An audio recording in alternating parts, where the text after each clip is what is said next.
Welcome to another St. Pete by Night production. The following is rated for mature audiences and may contain graphic themes that will be distressing to some viewers. As always, we recommend you ensure the safety and well-being of yourself and those around you at all times. Viewer discretion is advised.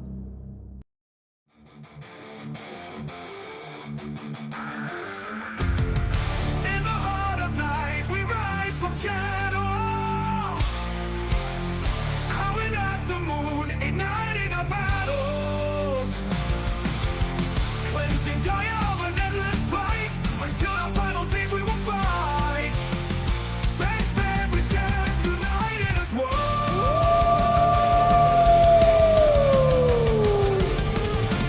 Evil spirits lurking with horror and dread.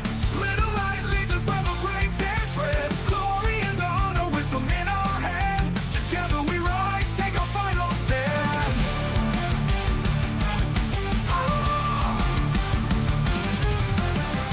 Everywhere we run, the wind is at our back. All the worm's forces we will track. From the depths of the ocean to the clouds in the sky, vampires tremble as we learn to fight. Rage across Tampa, in this fight we'll stay. Evil spirits lurking with horror and dread. Little light leads us where the brave dare tread. Glory and honor, wisdom in our hand. Together we rise, take a final stand.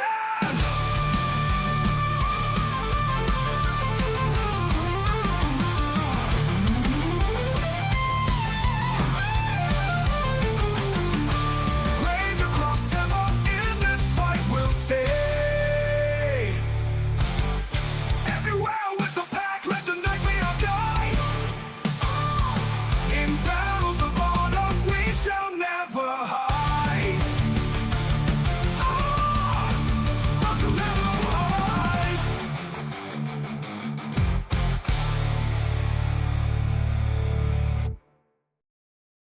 Good evening and welcome to the St. Pete by Night Entertainment Network. St. Petersburg by Night is an online World of Darkness role-playing community originated in St. Petersburg, Florida, but now spreading to the world at large. My name is Kent, also known as Misha Kent on all social media, and I will be your storyteller tonight.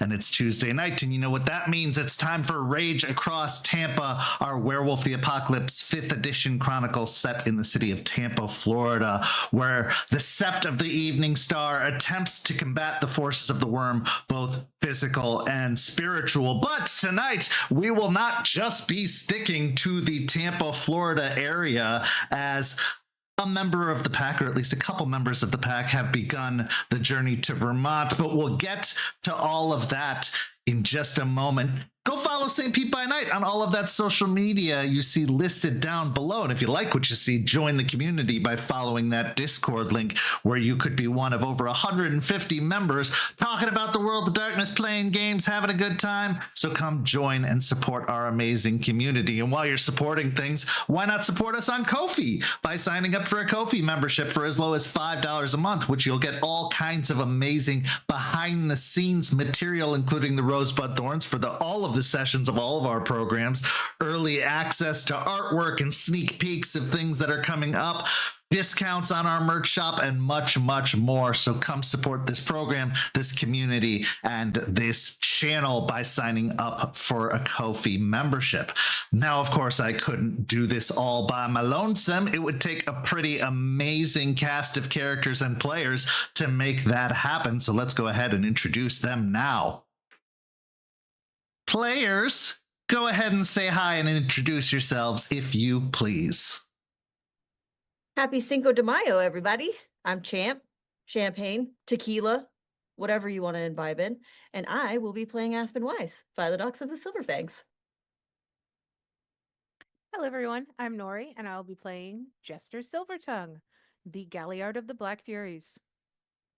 Howdy do. How are all of you? My name is Nick. I'll be playing Izzy, aka Entwines Smiles with Claws, the Arun child of Gaia.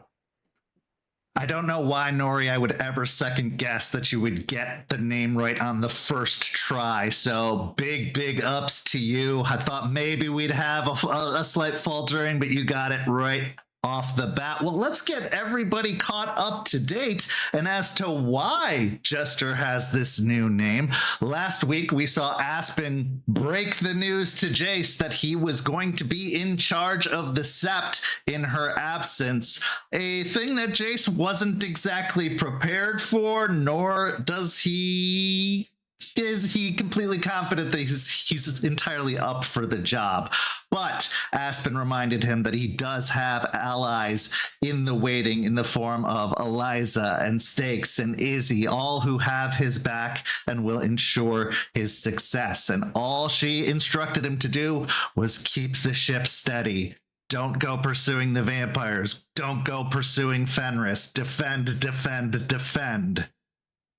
Will he listen to that kind of advice?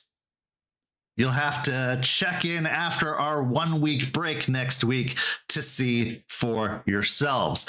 After that we saw Izzy and Artie have a sit down for the first time one-on-one, and Artie was able to help Izzy in establishing an identity of sorts in Florida in the form of an official ID and paperwork and all those good things. But it really got much deeper than that, as Artie was able to show a great deal of empathy towards Izzy and to express how difficult this life can be, and especially how unusual this particular sept can be coming from the old nation. They shared stories, they shared experiences, and a bond started to form. Unfortunately, Artie will also be going to Vermont, so that bond will have to wait until their return to be further solidified.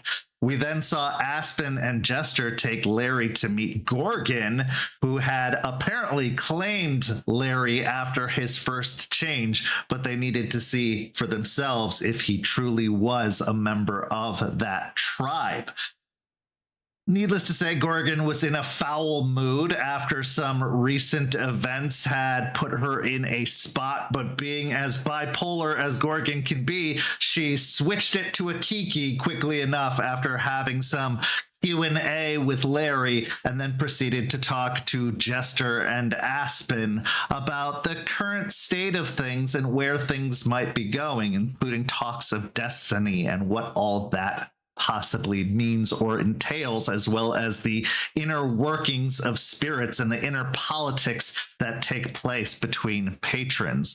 Then after the break, we saw Izzy have a last chat of sorts with Jester and Charles before they set off on the journey with Iron Oath to go see what's up in Vermont, to see how that's all going and to answer the summons from the king for Charles. This wasn't a very nice sit down where, Izzy got to learn a little bit more of what was going to be asked of him. He was, given a little bit further encouragement in hopefully taking up the mantle of Wormfoe and what to be prepared for in terms of the Fenris threat. And then finally the pack came together to meet with Iron Oath officially and to declare their intentions in regards to his request of sorts, the job he had been sent here to do. To say it was a tense interaction would be understating it, as there were some very veiled verbal barbs tossed back and forth.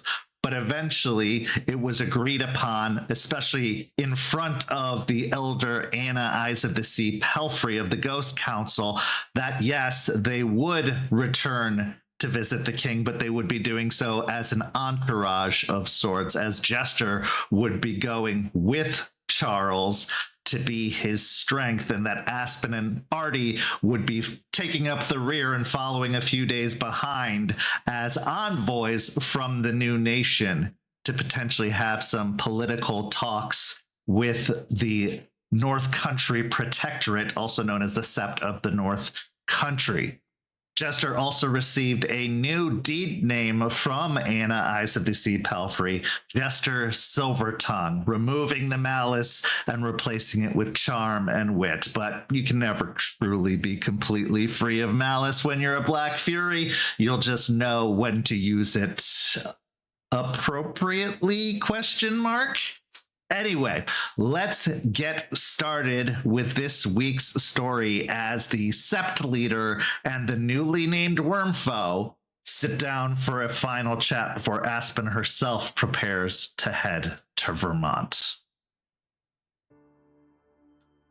So, it is the day after your meeting with Iron Oath. The sun is beating down. You can even still smell some of the wood smoke coming from the fire that had been lit within the circle of stones at the heart of the cairn. It's gotten quiet. Very, very quiet. And it's only then that you begin to realize the impact that Charles and Jester both had on this place, the life that they brought to it, even though Charles is very stoic and stony most of the time, as that icy wall has started to melt away. You realize just how much they mean to this sept and how quickly you hope for their return in Aspen, knowing that you're going to join them. There's a little bit of nerves, anxiety, doubt, because you are having to leave behind everything that you know, everything that you've built, everything that you have created in the hands of another, something that you've been hesitant to do, to say the least, and a first time for Jace to be taking on such responsibility. So as the two of you gather within the cairn, the scene is yours. Aspen won't be at the table as she usually is. She's kind of walking throughout the cairn, just looking, seeing if there's anything that she can busy herself with, kind of meticulously going over everything that she could possibly need to do before she leaves. And then going through the list again. She looks unorganized, but she's definitely going through a list of itinerary for when she does inevitably leave. I think Izzy, wasting no time in his new position, especially now that a significant size of the sept has formally left, has just maybe come back from maybe his first major patrol. And as he strolls past the center perimeter of the heart of the cairn, he'll notice Aspen and go, "Hey, you have a moment?" Several, yeah. What's up? He'll slide his way over to the table and, not taking a moment to sit in the chair at first, he'll just eye at the various symbols etched upon the wood before casting a glance over at the head of the sept and going, "Well, first things first, how we all doing?" Stressed. Yeah. Really all over the place at the moment. But how are you? Huh? I know yesterday was intense. It was, but outside of a couple of wounds to my pride, I think I came out one of the easiest. Seeing Charles act that way was a bit tough. But we survived, right? Yes, yes, we did. And you really showed off your deed name yesterday. So that was interesting to see. I mean, I didn't choose the deed name. Other people did, and they saw something, and I'm glad you now see it too. Excited to see more of it, that's for sure. More smiles than claws, I hope. When it's not directed at me, of course. Mm-hmm. I do have to thank you again. I know Charles technically spoiled the surprise post, but it's a very big responsibility, being Wormfoe, and especially giving it to someone who's only... Well, I like to think we know each other a bit better, but I would not remiss you for saying that we're still new to one another. And given the amount of trust this sort of position holds, I am willing to give my all, not only for you and the Sept, but also for the defense of this cairn. I want you to know that your trust is not misplaced. It's true. We're not, the closest yet, but Yet. I like that word. but you do seem to care about this place, and in the situation we're in and have been for quite some time, just being the Sept that we are, trust needs to be established quickly. There's not time for figuring it all out before you make a decision, or else we'd be a lot worse off than we are. Yeah, this lifestyle, a lot of improvisation and impulse, and a lot of the wisdom is knowing when to act on what, right? Yeah, kind of a person that likes to have all of my ducks in a row before making decisions, but doesn't exactly work here all the time. No. And on the opposite side of the fence, I used to shoot from my hip, but it's a lot of history before you realize that doesn't always get you what you want and doesn't always protect the things you love. Izzy will take the moment to slide into one of the chairs before casting his eye over towards the turtle statue, the boulder pile.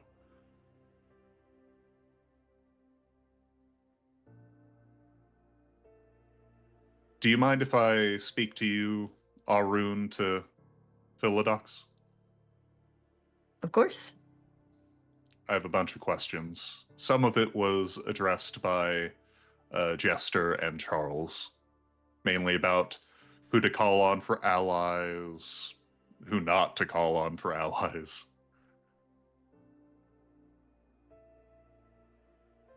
I understand that with you gone, there is a big hole as far as leadership. Well, I wouldn't be, as I said, I don't shoot from the hip, so I've gotten that taken care of. Jace is going to be in charge while I'm gone. He already knows, and he's accepted the responsibility. I know he's going to stress about it a little bit, but I think he's capable. I've seen him 2 times under pressure now, and I think he has a good head on his shoulder.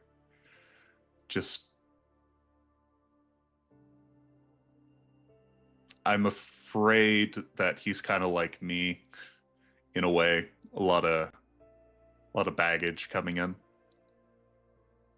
We all do. Yeah. I think that comes, again, with the territory.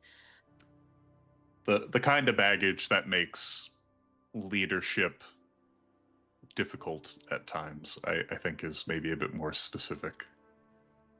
However, I am not the kind of Garu to rock the boat. You put him in charge. I like Jason. Honestly, that's all I need. No matter what he says, I'm going to be jumping that high. I'm going to be getting his secret McDonald's orders or whatever else he decides is in the necessary interest of the cairn. But specifically from you, Aspen, I need to know, what is your intent as far as your absence goes from this cairn? Do you have any fears of what might happen? There or here, because there's several. I mean both, but specifically for my end as Wormfoe, I would like to know what I may not have already seen is a concern for the defense of this sacred patch of Gaia. Well, you're a little bit aware of some of the things we're dealing with. We have the tentative truce with the leeches here and not messing about in their territory, them not messing about in our territory. If they do come into our territory, you have full, yep, exactly that. But going into theirs is dangerous and stupid, and that is kind of your purview to make sure that those kind of things are on the up and up. Okay. And on the other side, we have Fenris skulking about, and they're unpredictable and dangerous and Unknown. unknown. We know few of them. I was There's- told about a Plato, a Kyle, and Victoria. Victoria. I believe Jester said she was an Arun who was particularly cruel. We assume she's definitely enjoys carnage for carnage's sake, it seems. And then we have no idea how many members the Cult of Fenris has. You saw in your last kin-seeking mission at least 6, 2 of which were recognizable to you, or is it just 1? It's hard to count exactly how many, but I knew Kyle and Victoria from before. So I actually interacted with them before they ever attacked. So they're definitely intent on whatever they're doing. They're not afraid to tear down, hurt, whatever they got to do to get whatever goal they're trying to achieve. That is part of my fear right now. So many Garu outside of the Sept, outside of the cairn. Makes it a very easy target. And I've been to plenty of cairns that empty out as members go to a Mootir or some other meeting there, and the shadows tend to creep long at those places. So I've already have taken it upon myself to ensure that I've entrusted as many of our allies as I can with duties for scouting and defense. I've made use of a Jester's tie with the Howlers to try and get some patrols on the outside roads. There's been a loving outpouring of support from the Hellhounds. They, I thought, would have been so busy with their own duties, but no, they've stepped up. Honestly, I don't have words for it. They're Hey, really coming into their own, that's for sure. coming in nothing. They are there. I didn't ask them. They basically were there post-meeting and like, hey, we heard about Charles going back home. We would like to provide members to support patrols in the Bond. I didn't have to pull rank or anything. No, they're great.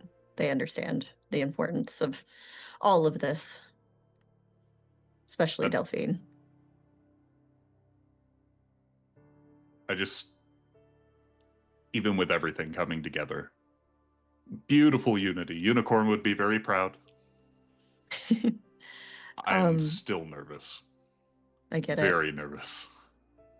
I would say with so many of us not being around, I need your focus to be on defense.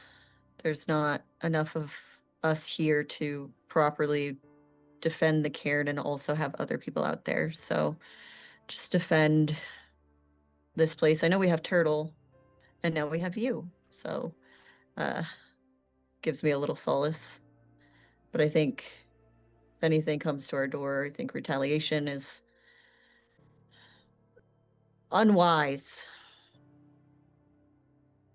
You got the one Arun who likes to talk first. Does help.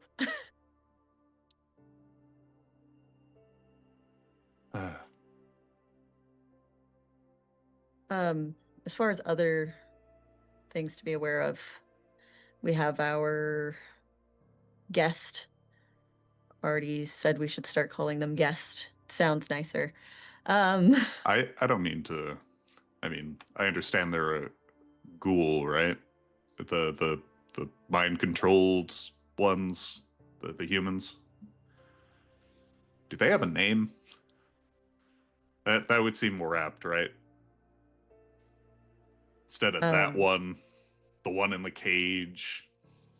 I think it's good to keep some distance and Okay. unfamiliarity, to be completely honest. But I believe Val is their name.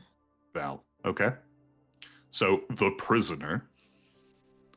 Or guest, or whatever you want to call them. Stakes and Eliza have that taken care of for the most part. I'm leaving most of that up to their discretion. Of course, if it comes down to it, Jace would need to be informed, but as far as any decisions or what have you, when it comes to our guest, I'd like to leave those up to the ones who've been handling it really hands-on so far, and particularly Stakes. She's the one handling that the most. I don't mean to pry, but does Stakes have previous experience handling guests, prisoners? Stakes isn't great with people, but she's aware. She's very diligent, and she can pick up on things that other people can't in a way that we'll never understand, being who we are and who she is. That's So, a lupus born. I think she has the best in between of understanding that that is a threat, but also knowing that it is a potential to heal something of the worm.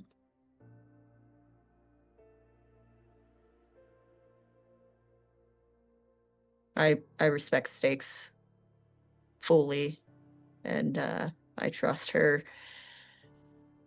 well, quite a bit. And I think what she's doing has been going well. And if she gets a little off kilter, that's what we have Eliza for, right? I mean, most of my experience with vampires and their little cohorts have been either staring daggers from across the room at nation and leech meetings, or more often than not, at least under Charles, tearing their throats out. So this is a change of pace, certainly, but a nice one, I think. If this guest appears to be making moves to leave that world, I mean, that's a win, right? I think so. I'm a bit conflicted, I have to be honest. It's hard to not look weak in a situation where we're still building, but also to show compassion, and there's not one way to heal and combat the worm. You know who has a lot of insights on healing while not looking weak? Oh, I don't know. It seems nothing I've heard of before. Not necessarily saying Unicorn would be answering right then and there, but a patron's a patron, even if it's not yours, right? It's true.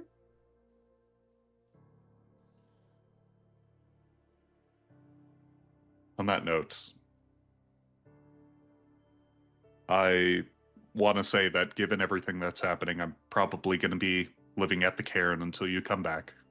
I've been told that there is an RV open next to a certain stargazer. That's what it's there for, so absolutely. Be my guest. I've also asked Terrance to basically be my liaison, my gopher in this moment, just get everything out of our house and a couple of amenities in the RV, and go between for the hellhounds, help organize patrols and all that. And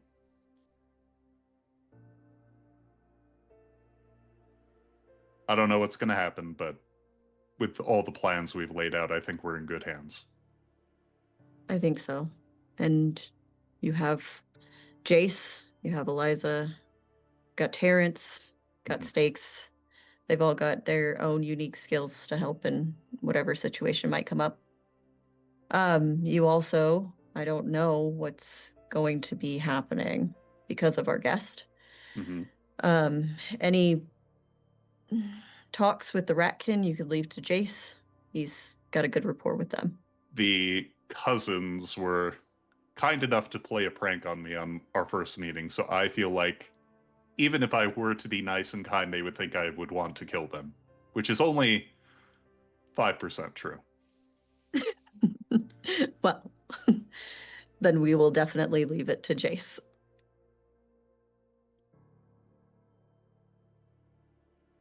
Is there anything you need, Isidoro? A timetable and a kiss on the head and a hug to tell me everything's going to be all right. Artie's still here. I can go find him if you want. I already know Artie. I've spoken to him for a good 30 minutes, and I can tell he loves you very much, and he has a lot to say about you behind your back. Ooh. I wonder what we talked about, right? I'm sure great things. He made mention of you jumping into a giant well or canyon in the Umbra. Stadium, that was it. He made mention of you and, by extension, all the old members of the Sept dragging Eliza by the tail out of Hirano. Those two kind of went hand in hand, yeah. Honestly, a lot of stuff that, even with the, and you'll forgive me for bringing it up again, Oathbreaker, alias, you've done a lot. I took that title because I don't want to hide away from my mistakes. Damn. That wasn't even a punishment. You just ate that. I did. It was a time when we were all really still trying to figure it all out. And Karen was lost, and it was because I wasn't using all of my discernment that I could. And I feel like I got a lot of empathy in that moment from a lot of people, and which was wonderful. But I think it's still important to not shove your past under the rug. I think mistakes also show the growth of someone, and that they're not willing to hide and just believe that they're all of their good qualities should be the only thing out in the forefront. I know what that's like.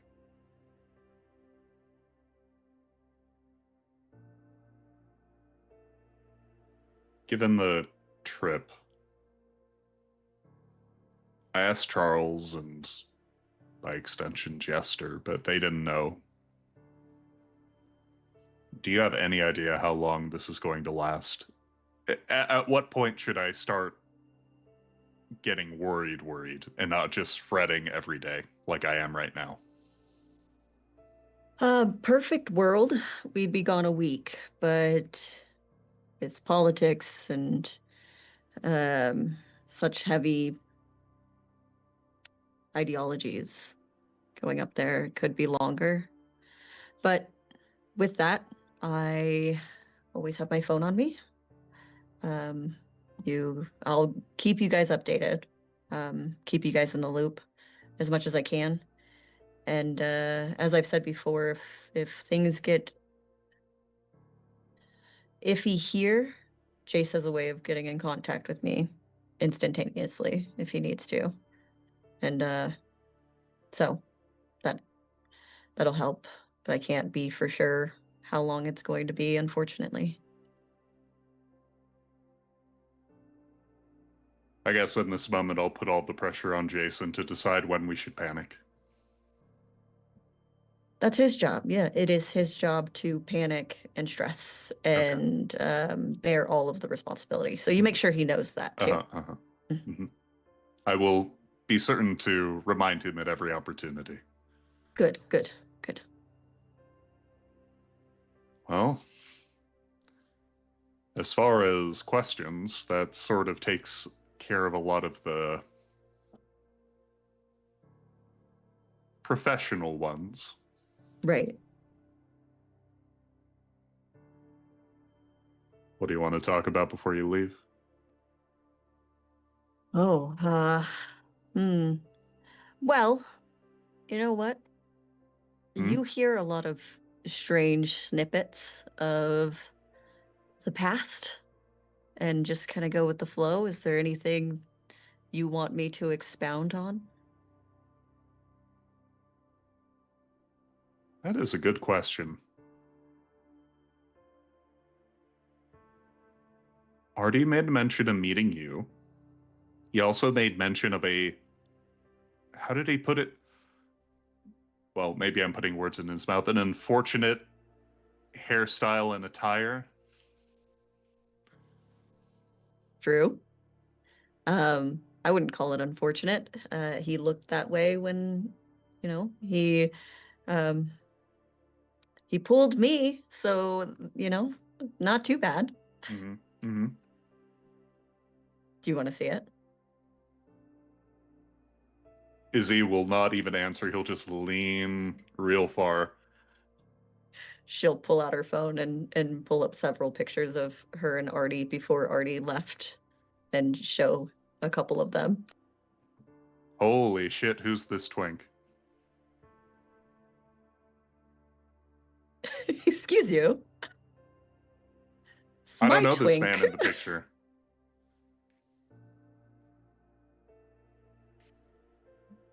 I'd call it a glow up, but I like him either way. So. Oh.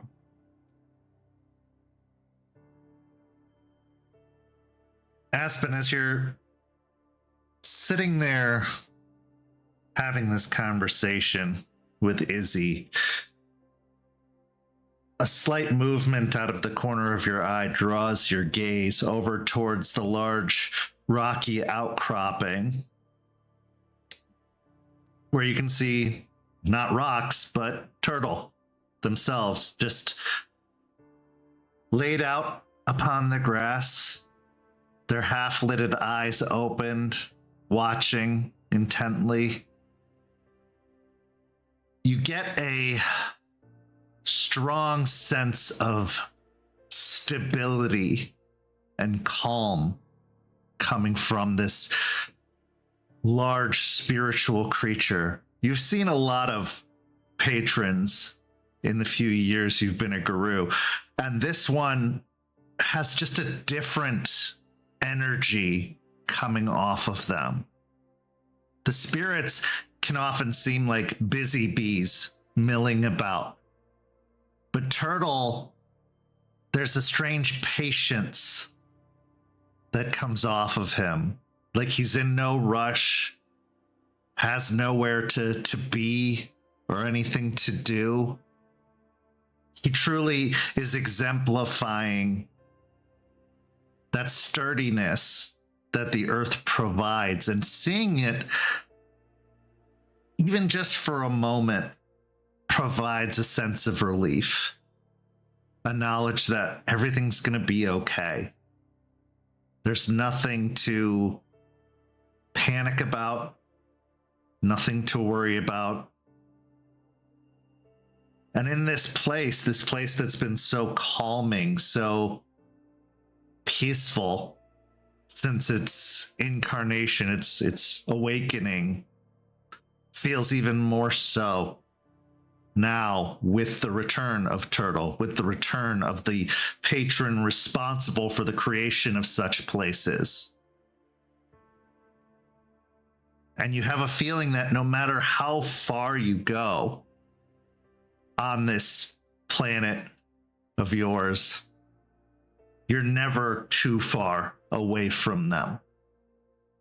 That they're always going to be a part of it, because they are the embodiment of the earth. Gaia is the embodiment of the earth, the sky, all living things, but Turtle specifically is the embodiment of earth. And he raises his head up off of the ground just a little bit and kind of extends his neck out, almost like he's stretching, but also as if he's just urging you onward, trying to give you that last little boost, that last little encouragement to say, you can go. Don't be afraid to go. Don't be afraid to venture forward. Because if anyone knows anything about staying still for far too long, having been in the dreaming for, well, realistically, centuries,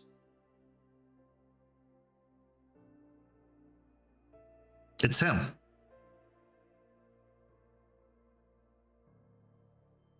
She watches, and she'll kind of get a little informal with Izzy, and she'll get up on the table and cross her legs and look over and like have him come sit.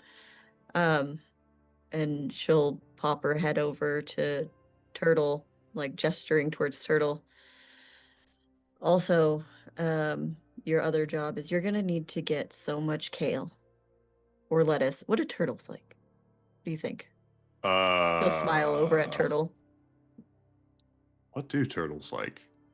Wait, is it a turtle or a tortoise? Are they both? Or what's the difference? I forget. I don't remember biology. Izzy sort of frets for a moment as he realizes that there are apparently spiritual duties accompanying this moment. Lettuce, berries, fish.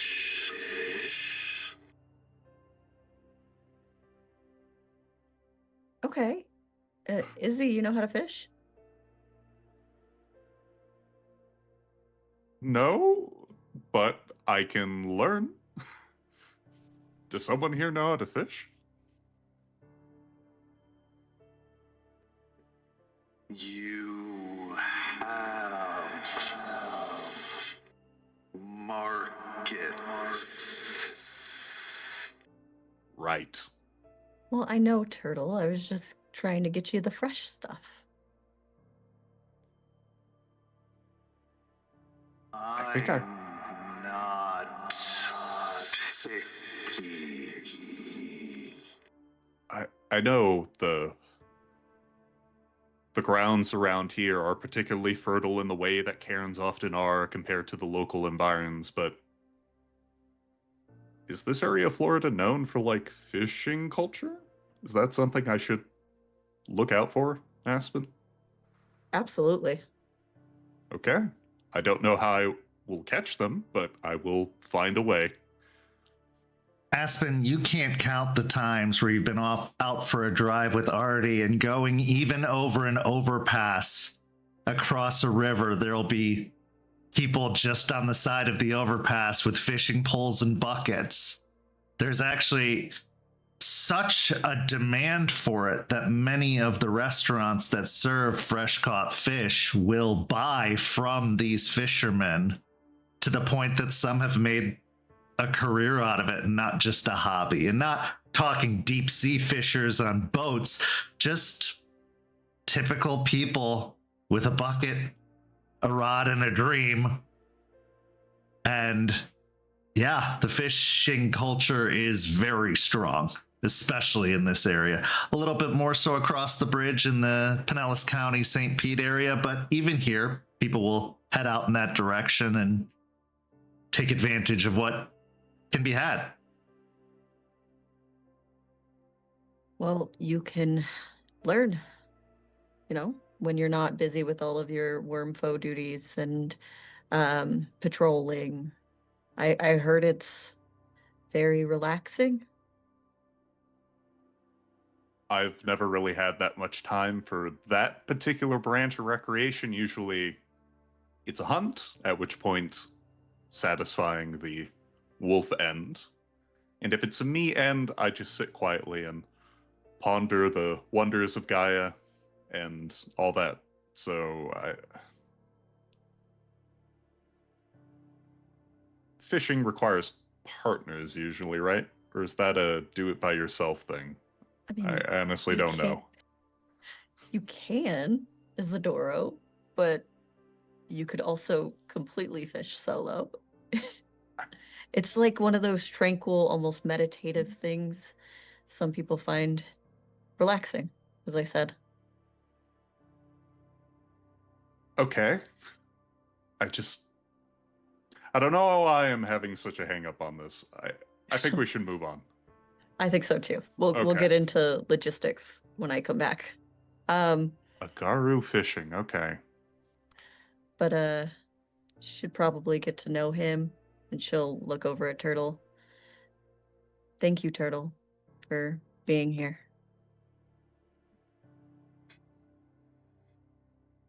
Thank you for returning me here. It feels wonderful to have the ground beneath me once more.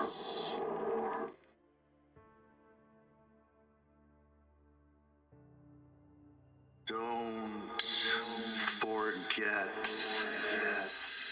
you have more allies than you know.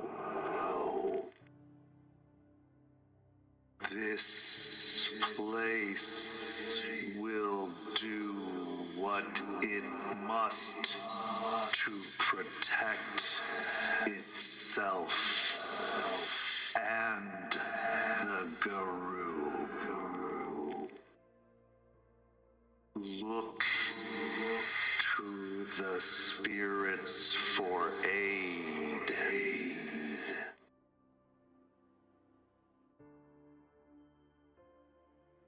Thank you Okay. for the guidance, Turtle.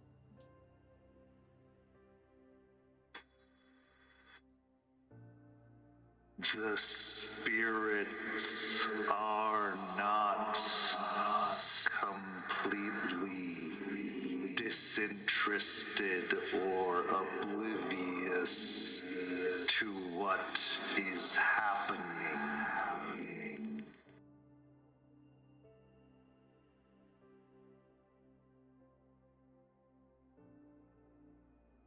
I understand. I appreciate that. I'll make sure that Jace will speak to them while I'm gone. Turtle slowly bobs his head, his long, wrinkly neck extending and distending.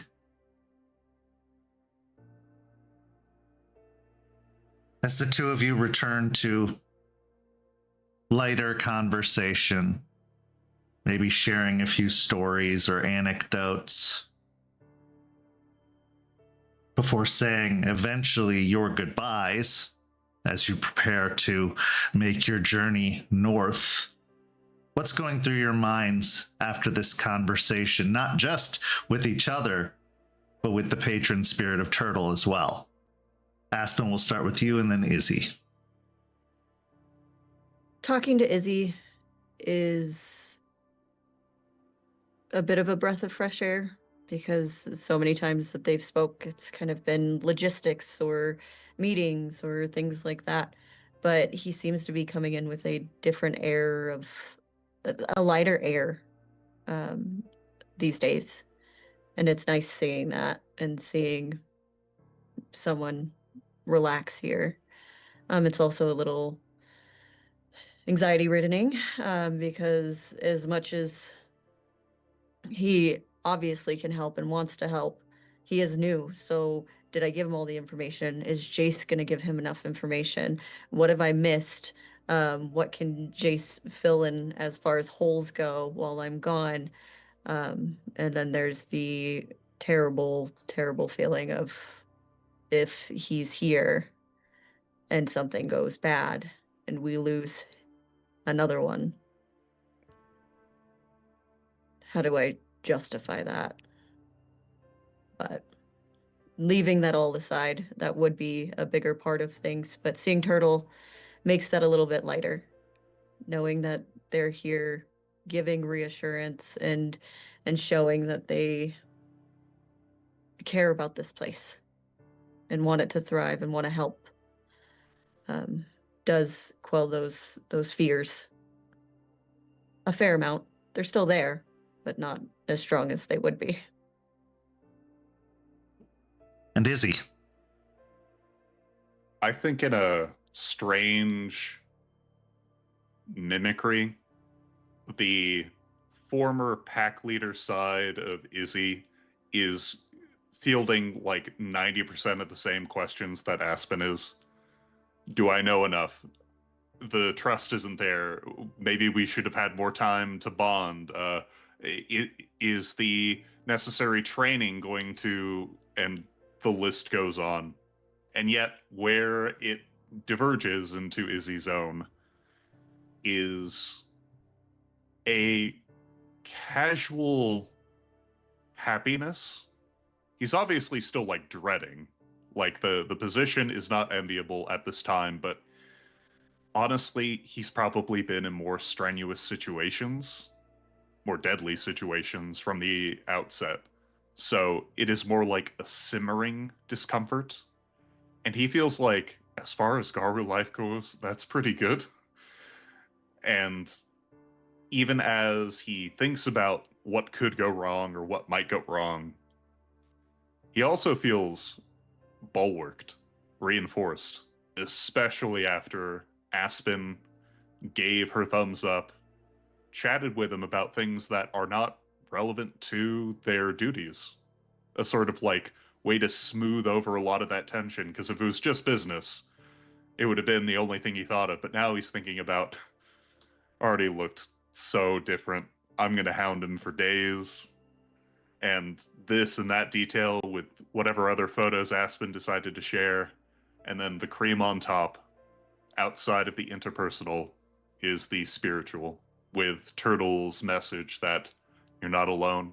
You have more assistance than you know. There is a whole world, the Gaian spiritual end that is supporting you in your endeavors. And I think that just sort of like encapsulate Izzy with a layer of protection.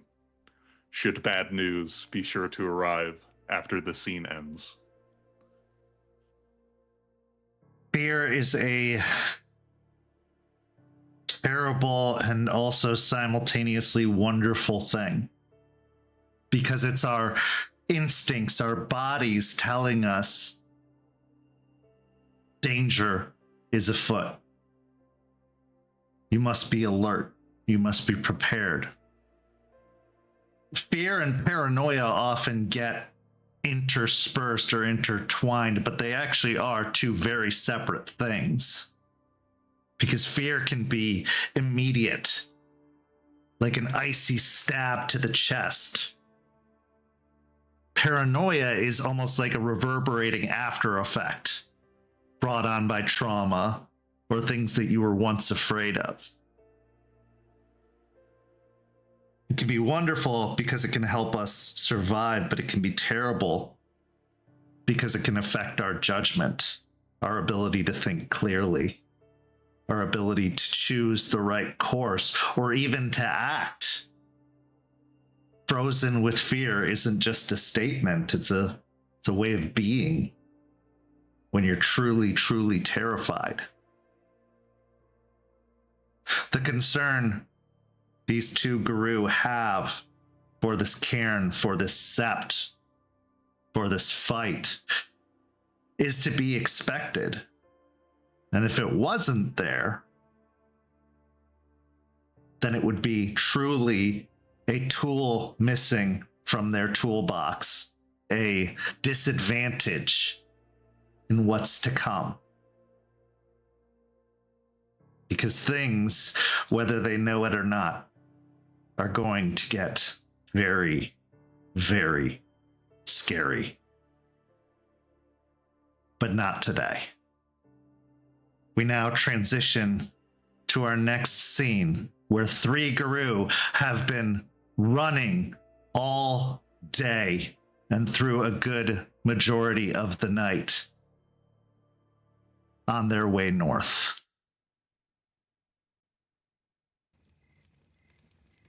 Jester, you've been put through your paces in your time of knowing Charles. He has trained you to the point of utter exhaustion. He has beaten you to the point that you can barely stand. Not out of turn. You asked for it. You wanted it.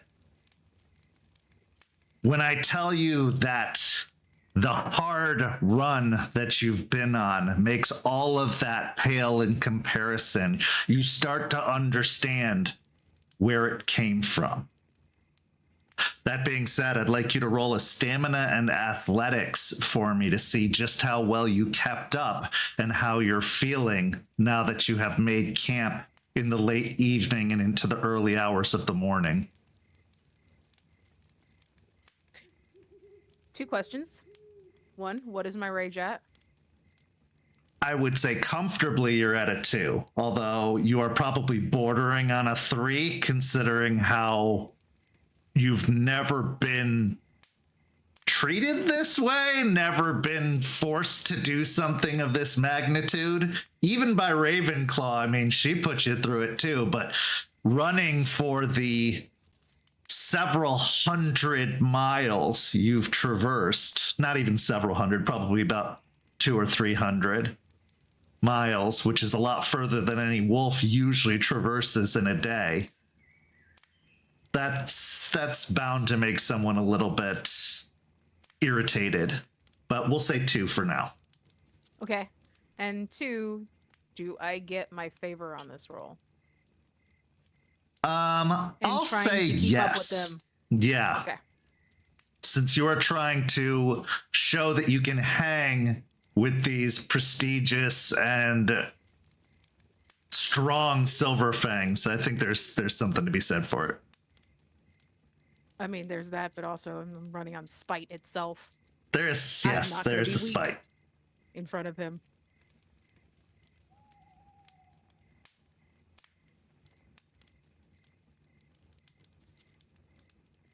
I got 6 successes with a crit. Okay. So, you are able to hang. You are able to keep in there. But by the time you reach the camp, you feel your muscles ache. You feel the pain in your legs and the strain, the stress in your mind to the tune of 2 superficial points of damage to your body and 1 superficial point of damage to your mind. Okay. But as you have arrived,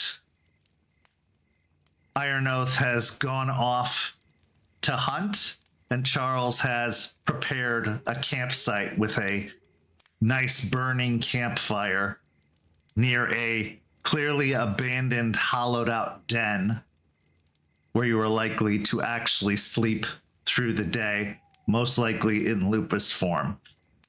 When Charles came out of his lupus form, he certainly looked a little bit more bedraggled and a little less put together than usual. And as you have seen him side by side with Iron Oath, you can definitely see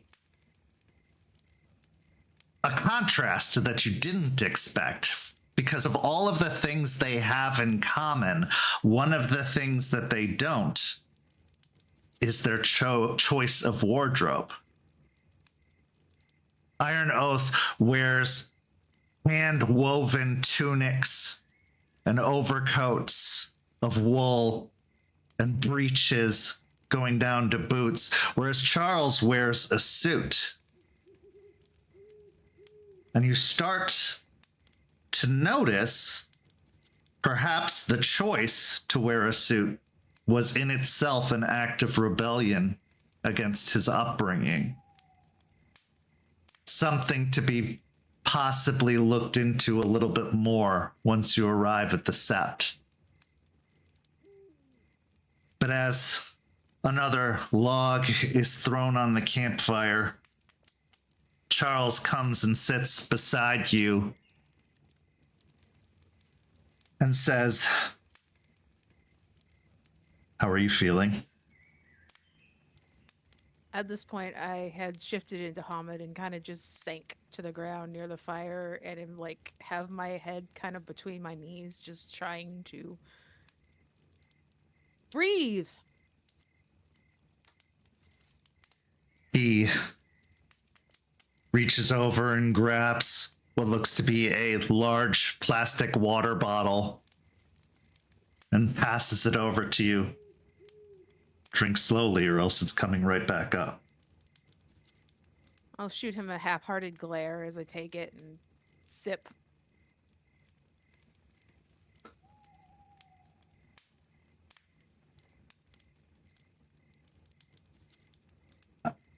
I know it'll never be enough, but I can't thank you enough for coming with me. You really think I was going to leave you alone? No. But I want you to know how much it means, because I know this is going to be difficult and it's going to require a lot of restraint on your part. And one of the things I've always loved and appreciated about you is your passion and your fire. Unfortunately, places such as this don't reward that kind of passion or fire.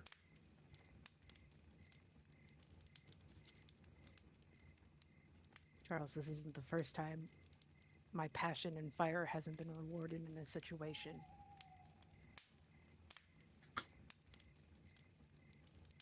I know. But I think I can't fully explain to you what it is you're walking into accurately.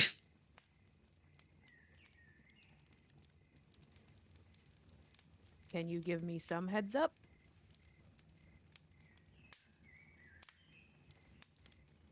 Yes. The North Country Protectorate, the seat of power, is actually a little less refined than you would expect. They have embraced the wild truly and fully, to the point that there are rules about leaving the weaver outside. Cars aren't to be brought onto the Cairn property, and though you wouldn't know it by looking at me, this kind of attire is often looked down upon, considered unnatural.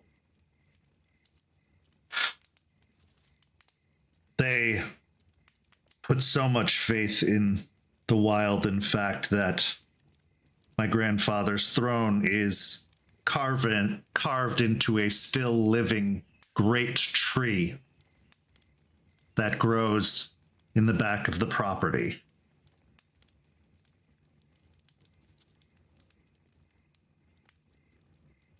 Wow. Yes. But they're resistant to change. Yes. So Very much so. As much as they claim to embrace the wild, they're still very weaver-minded. Well, consider this. The wild, the strength of the wild has decreased a great deal. The weaver is actually an element of change. The wild is chaotic, certainly, but the weaver brought change, caused change, continues to evolve and represent change. Maybe. Or the Weaver is the stabilization of that change. At times, certainly, but it also can be very restrictive as well. Prevent growth. Some say that the worm was driven insane because of it being confined by the Weaver.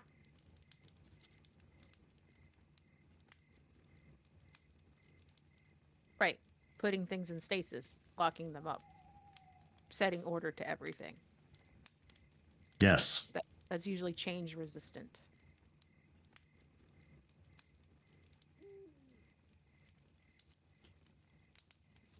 It's a philosophy for certain.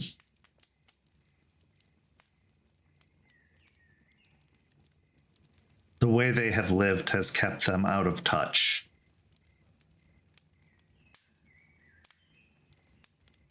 Further resistance to change.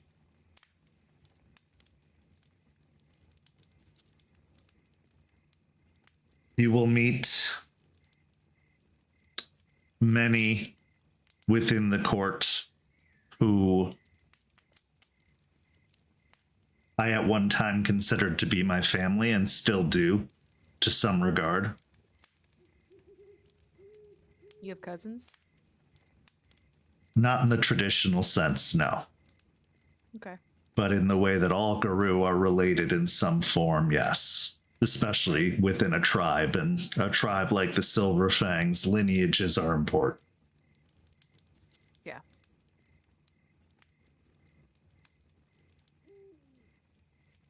I can't say with entire confidence how you're going to be received, but I can say I won't let them mistreat you or do anything to harm you.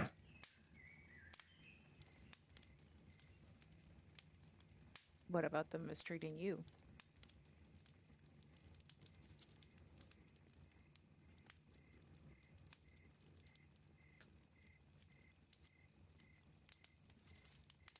I'm not entirely certain I don't deserve it to a certain degree. In their minds, I abandoned them. In truth, in a lot of ways, I did.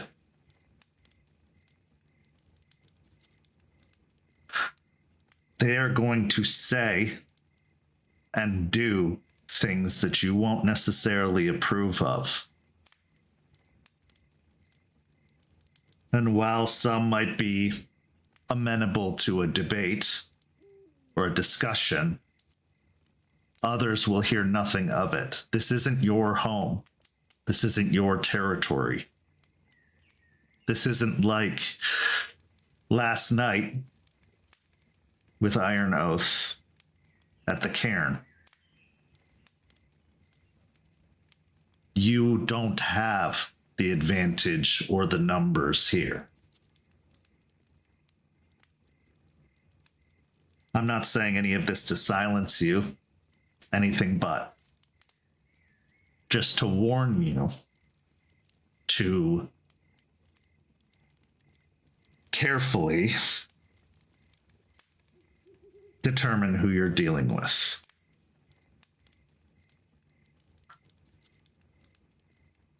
There are a few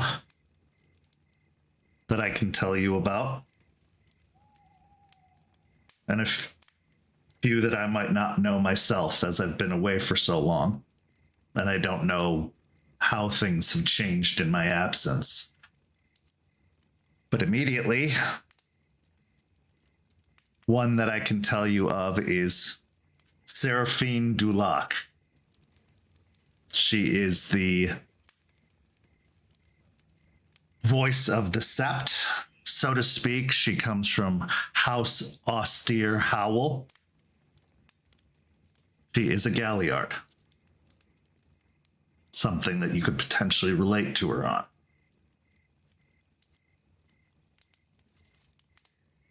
She is kind enough, as kind as tradition would dictate. She makes a good diplomat for the Sept.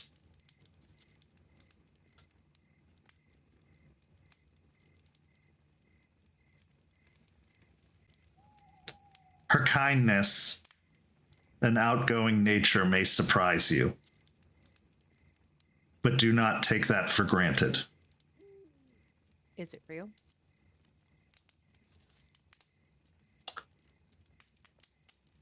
I'd like to believe some of it is. I'd like to believe most of it is. Okay. But I also know the responsibility she holds and what's expected of her. You'll see that she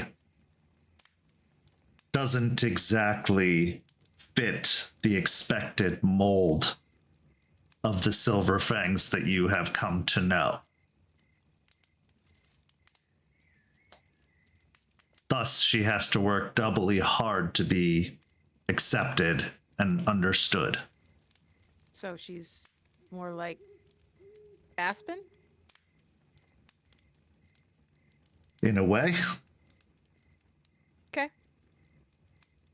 you'll recognize it when you see it. The next is Victor Hale. He is the warden of the Sept, much like I am to our Sept. He has trained alongside me. He is very militaristic, and his posture is similar to that of Iron Oath.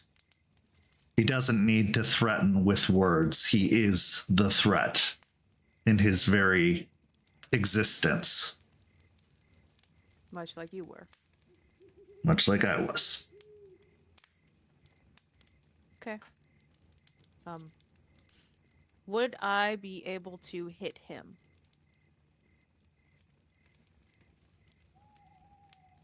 You could certainly try. I had him That's- outmatched last I knew him, but it was close. Okay. Then there is Mikhail Sokolov, also known as Winter's Breath. He is the master of the hunt. He is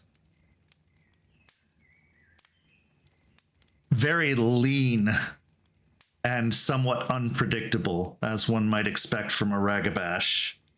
But he knows his etiquette well. He understands what the court demands, and I wouldn't be surprised if you don't see him a great deal unless a rite is called for a great hunt, which there likely will be with the arrival of guests. But he is not much of a conversationalist.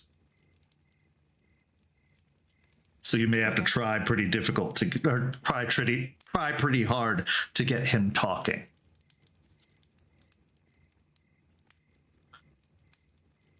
Then there is our keeper of the dead, our ancestor speaker, Brother Tomas Varga.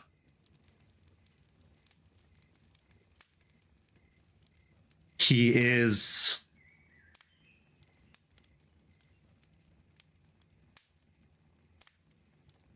he's lived a very monk-like existence, I suppose. I'm surprised that Horned Serpent hadn't chosen him, but he is a trueborn of the Silver Fangs, with a lineage that stretches back a great deal. You can appeal to him with your knowledge of ancestors and your ability to call upon them. It is a rare gift, especially in recent days. But it is hard to tell what he is thinking or feeling at any given point. He is not an expressive individual. Seems to be sort of a pattern going on. Yes. Then there is Iron Oath's future replacement, Ingrid Stormbreaker. Now, what is especially interesting about her is that she is a red Talon. Okay, that is interesting. She is being trained to be a war leader under Iron Oath. But she has sworn her loyalty to the Sept and to the nation, and assuming that things are as they were when I departed, she is one that will likely find enjoyment in your Black Fury nature, but will also be quick to remedy any steps out of line as she is trying to prove herself. She has a chip on her shoulder, something I'm sure you can relate to, being surrounded by silver fangs and living the lifestyle they do.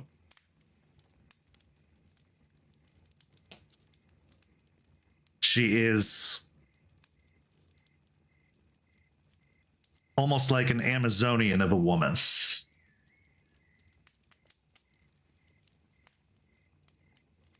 Powerful, strong, but also swift.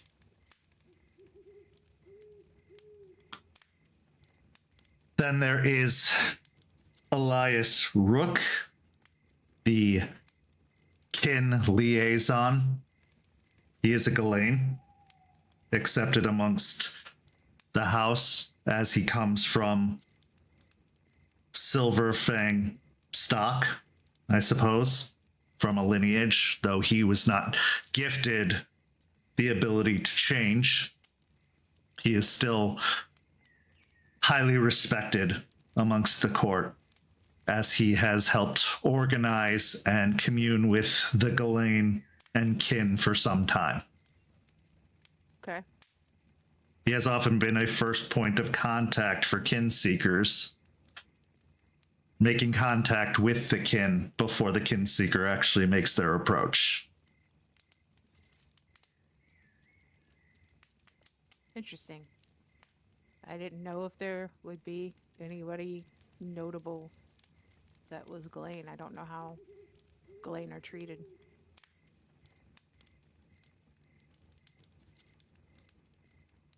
The Sept feels an obligation to protect the Ghislaine. In terms of the original course of lineage, Ghislaine were the family brought in. They weren't mistreated, if that's what you mean. They were considered Lesser.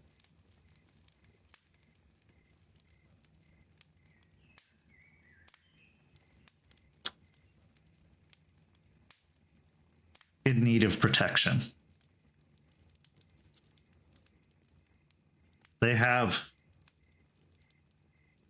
a great deal of investment in the Sept and in the cairn, and they perform duties that assist in the maintaining of the Sept. And they are trained to be warriors as well.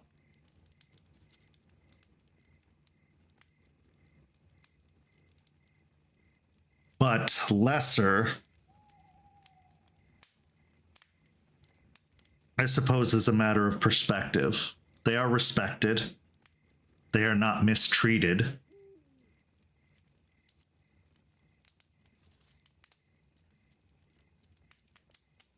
But at the same time, they are not Guru.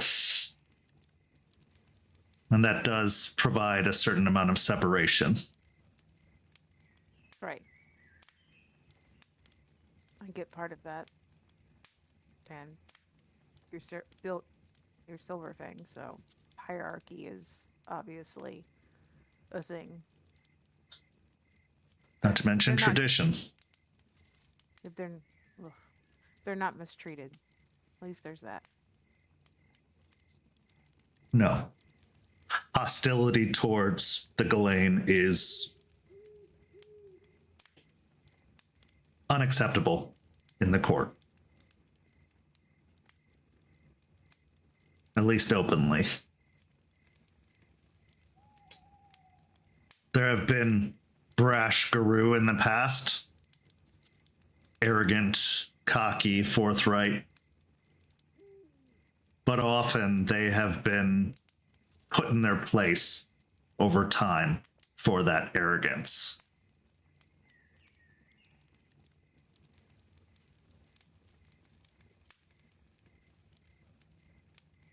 And then there is Alina Petrovna, deed named the Gilded Fang. She is a Philodox and the keeper of lineage and law. If you thought Aspen was an ice queen, prepare yourself. Right. She is unlikely to speak with you. She is a Silver Fang purist. Mm-hmm. And at this point, you see Charles's jaw tense and his mouth kind of squeeze into a hard line. She was responsible for minding my parents. Oh.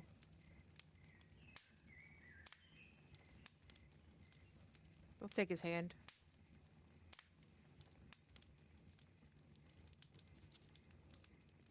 If I don't see that woman again, it would still be too soon. But I know I'll have to, so I am preparing myself as best as possible for it. Was it her decision to not tell you when you were born?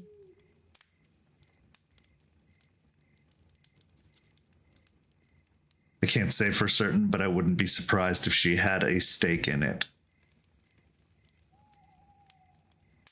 Cool. Cool.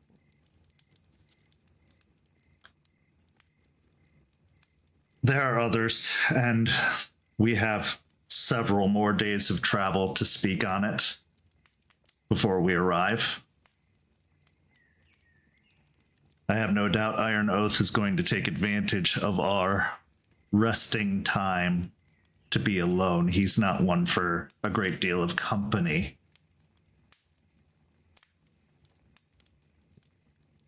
Well, And I'm good. sure he's still feeling a certain way after last night's events. But he made a promise not to see either of us harmed, at least not directly. And he will uphold that promise.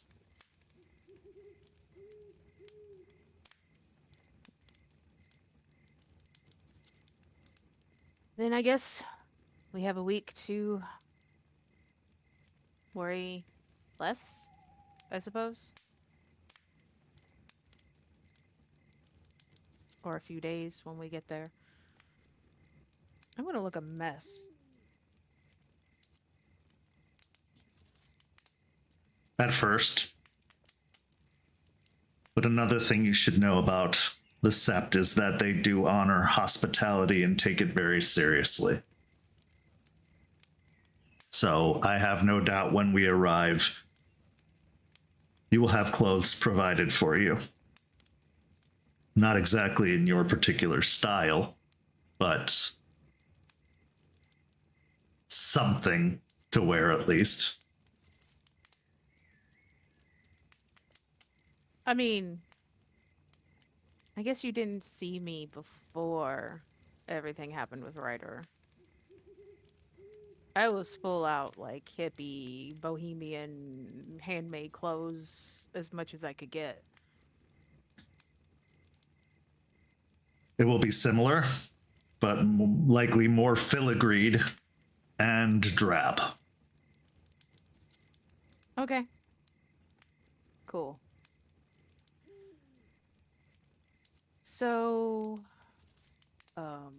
is there a master of challenges, and do they follow challenges the same way we do challenges? There was. But I believe in my absence, another has taken up that responsibility. And he looks off towards the woods and then back at you. And if I had to guess who, Cool. Yeah, fine. Look, I don't plan on challenging anyone, but I'll point to the sword on my back. You know, this leads to uppity people. So I've been told. you earned that blade. I know. But they might make me defend it. Possibly. But they also know they will have a challenge waiting for them if they do. He's gonna be the big dog behind my back.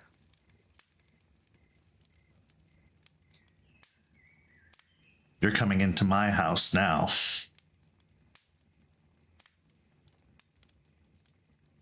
Yeah.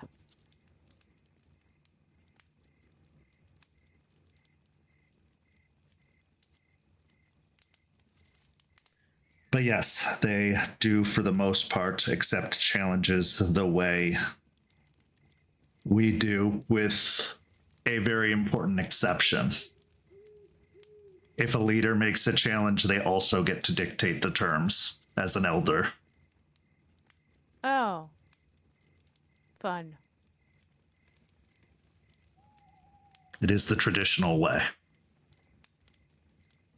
I'm going to hate that word a lot when after this is over. You and me both.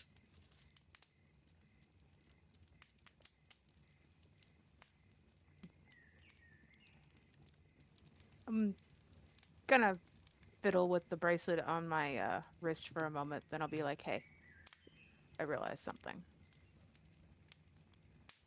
When you gave All me right. this bracelet, it was kind of like an oath, wasn't it? To me, yes. Okay, then I have one for you.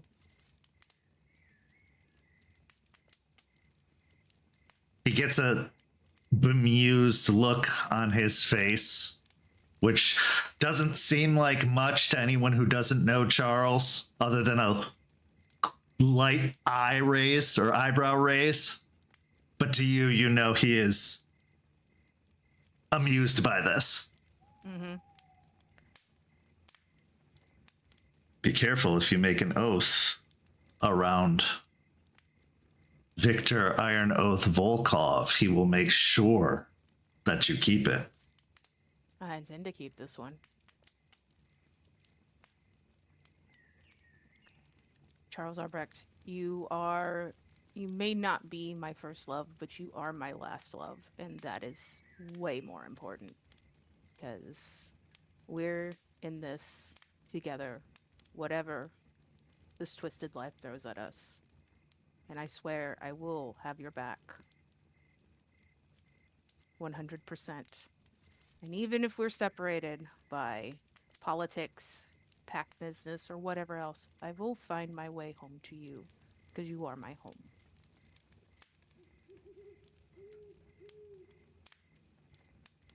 The stern and guarded exterior he's had since the arrival, and especially the first sight of Iron Oath, cracks and breaks away for a few moments as he gives your hand a squeeze.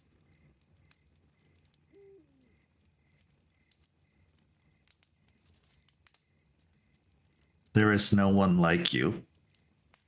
Not for me. You are the only one. You are my last as well. My only.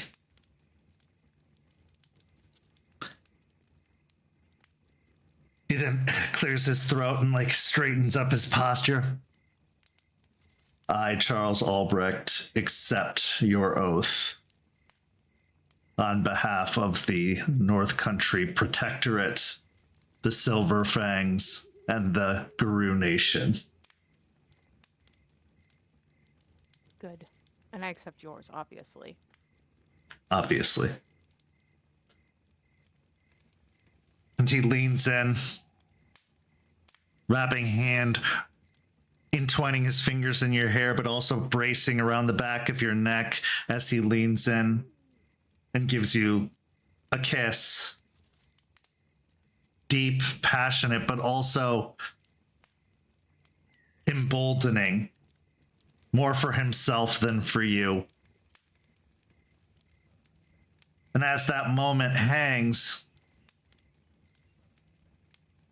the hoarse clearing of throat is what causes the moment to end abruptly as Iron Oath enters in carrying a dead rabbit as well as what appears to be a fox. I brought dinner. We will eat. We will sleep for a few hours, and then we must continue. They are expecting us, and we have kept them waiting far too long. Charles nods curtly and then moves over to the rabbit and the fox and begins preparing them, skinning them, readying them. And as you are watching your last love do what he does best in making a meal out of next to nothing, you feel almost like a slight wintry chill crawl up your spine, breaking your skin out into goose flesh. And in your ear, you hear a low, roiling growl, very faint, very soft. You were told that Iron Oath has his own patron. Mm-hmm. And now you have become acquainted with them.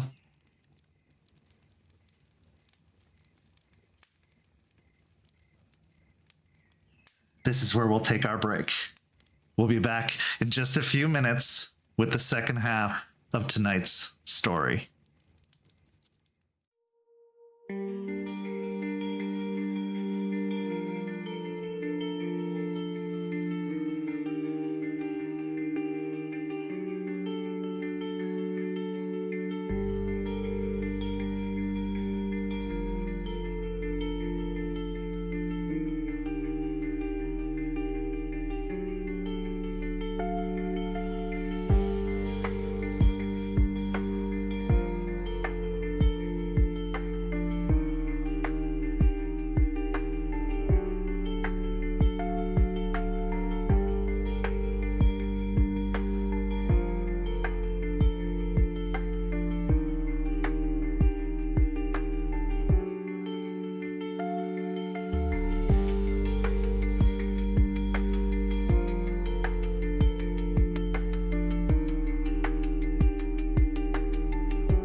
Welcome back. As we return, we find ourselves at the cairn once more. Aspen, this is your last night in the cairn as you and Artie are prepared to head out the next day to begin the journey to Vermont. The last glimpse you're going to get of what has been your home for the better part of a year, more than a year. Not to mention Tampa, which has been your home for the last 2 years. So as you're walking about, soaking in the atmosphere, which is odd for you as the cairn isn't the most comfortable place for you. Yes, there are nice amenities and everything like that, but you've always had more roots in urban life in general. And you feel the coziest at your home with Artie because it's your safe space away from all of this. But right now, all you can think about is wanting to be here, not wanting to leave, wondering what's going to happen. Even though Turtle gave you a little bit of that strength, it's only going to last so long. But there's something tugging at your mind even more as you wander through the cairn on this last evening. The ominous words that a certain elder of the Sept has been dancing around. This change in attitude Eliza has had for what feels like a couple of months now. This confliction, this just sense of dread. And knowing that you're leaving the Sept means more than just leaving a place. It's leaving the people of that place. And that fear of losing another one doesn't just extend to Isidoro or Jace, but far beyond the Hellhounds, Stakes, Terrance, Larry, the new Black Fury, and your successful sought kin, and Eliza, the grand matriarch, I suppose, of the Sept, the grandma of most of the Sept members. So as you're walking around in the darkness of the night, the fire within the circle of stones low and maintained, as it often is throughout days and nights. Rarely is it ever truly extinguished, as it provides light first and foremost where there is no city light to be felt. And it's almost an acknowledgement that someone is home, which is good for those who belong to the Sept and possibly terrifying for those that don't. Inside the RV, you see that some lights are on, and you can see Eliza milling about on the inside, possibly preparing to settle in for the evening, or maybe making a snack for herself.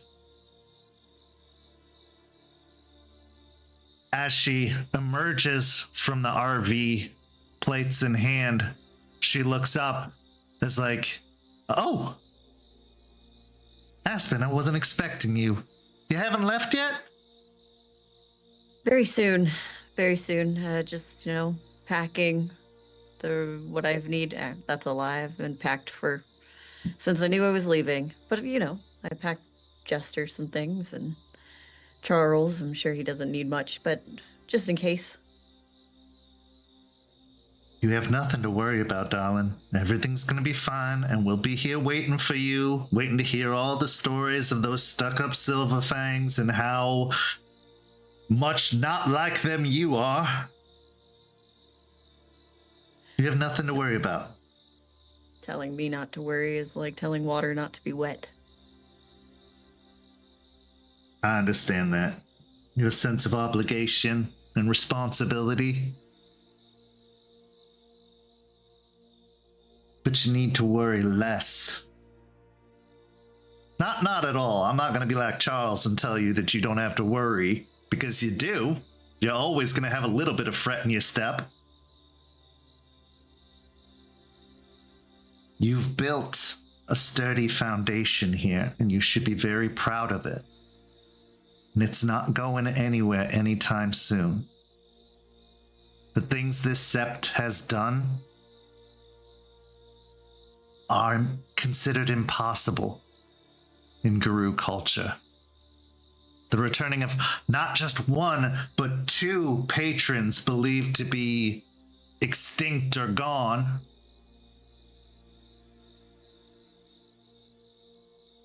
The healing of a Fomori. Something no one thought was possible. And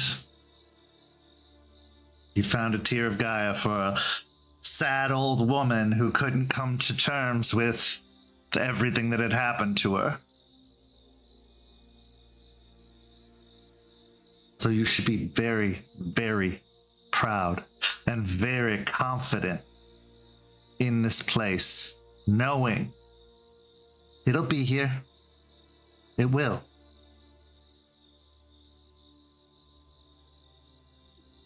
I know. I do know that. I'm just letting go of a little bit of control is still something I'm working on. It's not easy, I'm sure. I've never been a sept leader, not even a pack leader. I've always just kind of been the advisor on the edges, even back in my Children of Gaia days. It's just where I fit. If you weren't so sweet, I'd think you were a Shadow Lord.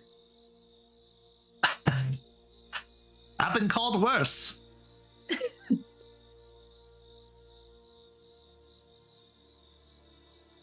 Go forth. Be brilliant and amazing like I know that you are. We'll be all right. There's the opposite of side of things, though. You know, how do you explain all of the wonderful, unbelievable things you've done and make it sound grounded in reality? You don't. Honestly, you don't. Guru love their stories, and almost all of them are embellished beyond belief. So tell it like it is. It is fantastical and wonderful and magical. But that's just what it is. That's just the truth. You don't need to ground anything. You're already too grounded. I swear you got roots in your feet. True. Nervous to leave, nervous to be up there. It's a little bit of both. It's gonna be fine. You, whether you believe it or not, belong up there. And don't let them make you think anything else. Falcon chose you. Yeah. And you chose them. And that is something every Silver Fang, whether they like it or not, has to respect. I agree. Don't let them push you around, Aspen Oathbreaker. You're the one who's allowed to do the pushing because you are breaking the mold of Guru society.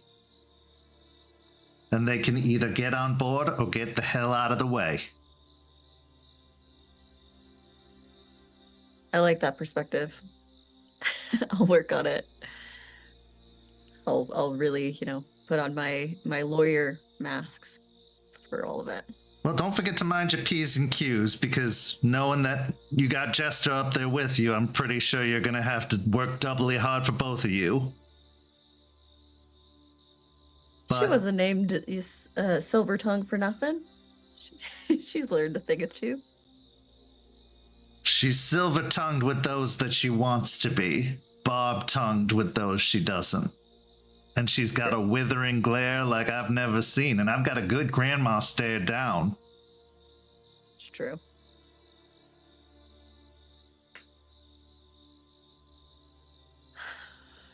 What about you? You gonna be okay while I'm gone? Be fine. Are we gonna do the like walking around the situation and speaking in esoterics and all that? Because I've never been good at that. And That's why the other ones. You know, love I you. rarely know another way. I don't know what the future holds, Aspen. I really don't. There's a problem, and I'm not sure how it's going to be fixed. And it's a problem that wouldn't exist if it weren't for me being here and some of the things I've done in my past. And it's a threat to all of you. One thing I will say for Brandon is he never goes in half-cocked. He prepares, and he's already had a taste of what this city has to offer. Well, more than one. He wouldn't have returned without a confidence that he could win.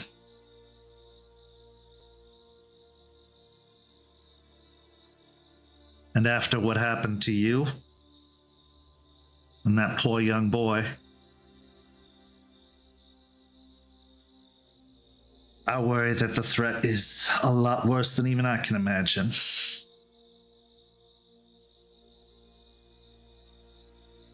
I've been working on being more vulnerable, and it's been going decently well. Was actually advisement by Matthias, but now it seems like it's advisement. Anyways, that was hard, what happened with Murphy, but do you really think that it all comes down to just you?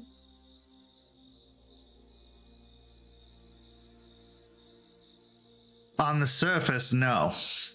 They are still the cult. They are still trying to accomplish an objective, and I'm sure that's how Brandon won over the forces that he did. Talking about how ripe this area is for the picking and how successful they'll be because of the lack of resistance they'll find here. But I know that boy is hurting. Still, even after all these years. And I can't entirely blame him. You saw what I went through. Well, I believe he likely, similar to Ryder, went through the opposite side of it. And I've been in his dreams. And believe me when I tell you it's all he thinks about.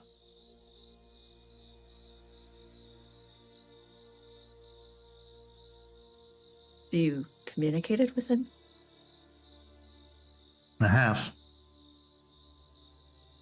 Not much communication back, I'm gonna tell you that. He's keeping his cards close to his chest, and he was quite annoyed when I decided to try and visit him. Don't worry, I was safe. I didn't go there physically.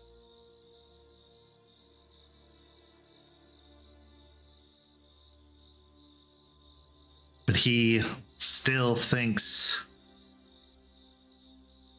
of her, of them, of what he lost. And if that's his true motivation for being here, he will not leave until he feels like he's gotten whatever satisfaction he seeks. And I worry, Aspen, that it is going to impact all of you. And I don't know how much I can handle the idea of others dying or getting hurt because of what I brought here.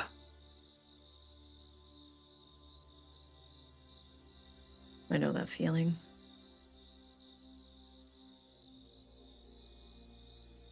But it's not different than we've all had our past come back to haunt us, and we've all been together.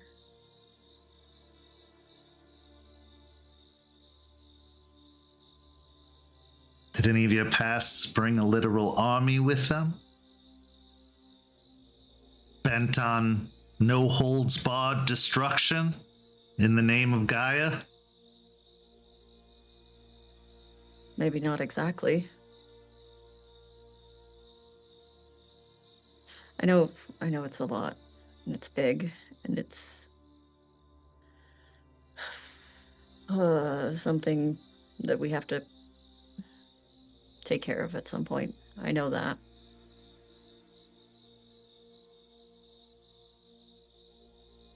What are you afraid of? You want to be vulnerable. Don't give me the leadership spiel of it's a problem, we have to face it, just another hill to be climbed. As long as we're together, yada, yada, yada. What are you afraid of? Losing others, especially if I'm not here.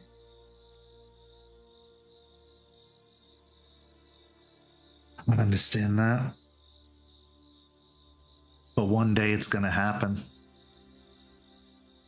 I know, but I can do my best to make sure it doesn't, if I can.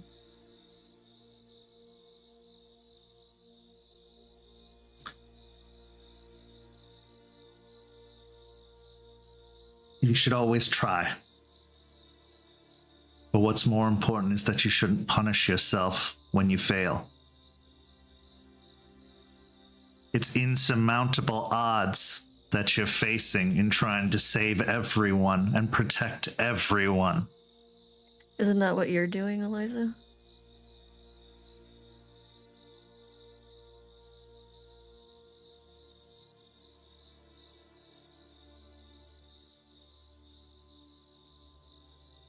Aspen, I've passed my expiration date. I'm on borrowed time as is. You saved me, you gave me a second chance, and for 2 years I've gotten to enjoy it. I've gotten to watch something amazing happen that I would never have imagined in my wildest of dreams after everything that had happened here.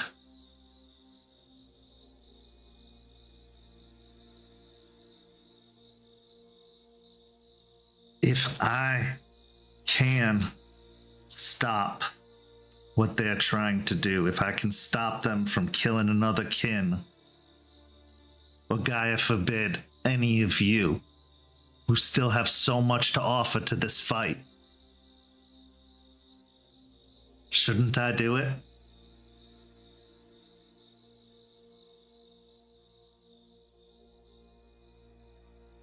Isn't that what we're supposed to do? No. It's what they want us to do. But it's not what we're supposed to do. The point, you're here, you have a second life. To say that you had enough of it and that's okay, that kind of flies in the face of everything we're trying to do here, isn't it?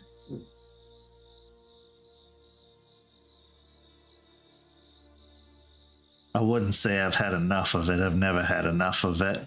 I could do this forever. But that'd be selfish of me.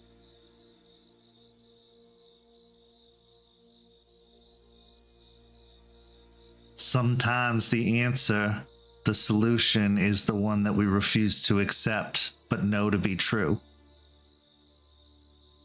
And honestly, I don't even know.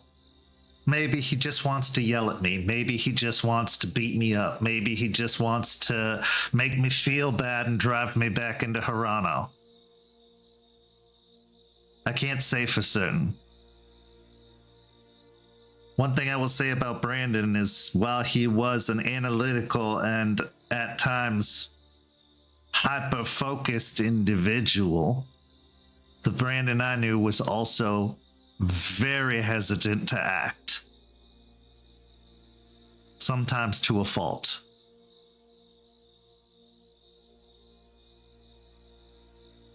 And I don't know if there's enough anger in this world to change that about him. But I don't know. I would never have seen him go into Fenris either. What we don't know about them. And if they have their way, we won't.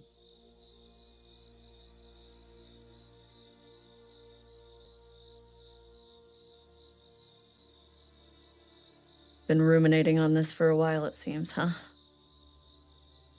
I've gone back and forth more times that I'm surprised I'm not dizzy.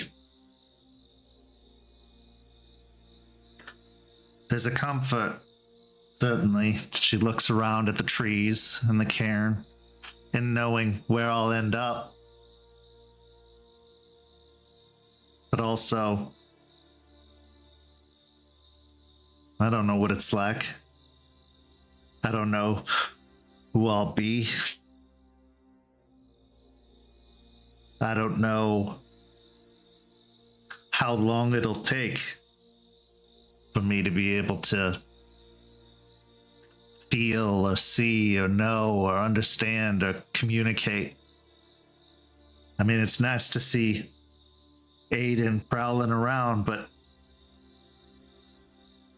it's not the Aiden we loved, not yet.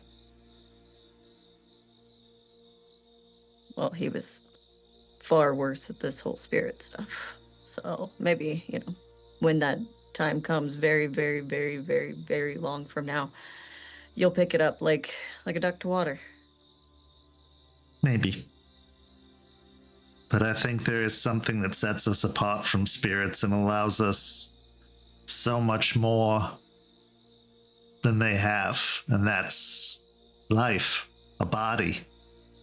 To know pain, to know suffering, but also to know such joy, such marvel, such wonderment. Spirits have feelings, yes, but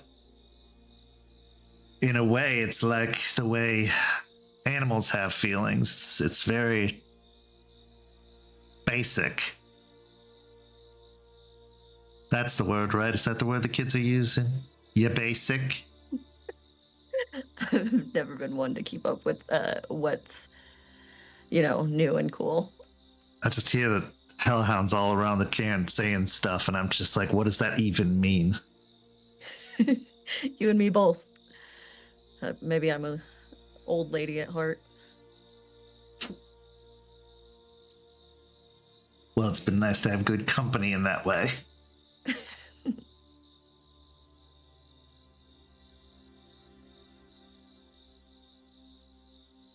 Would you be willing to promise me something? That depends.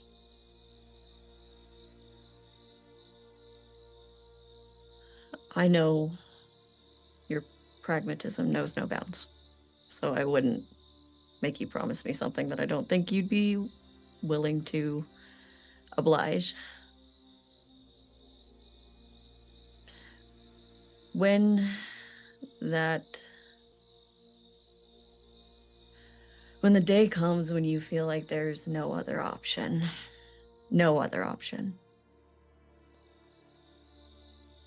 let me know.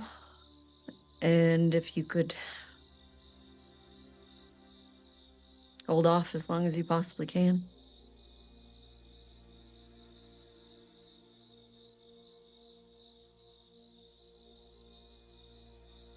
I will counter a promise with a promise.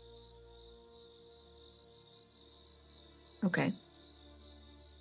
If that day comes, because I'm not entirely certain it will, I still have hope that there's Brandon inside of there and nothing bad will happen and this will all have been some stupid misunderstanding and he'll shoo off all the other Fenris.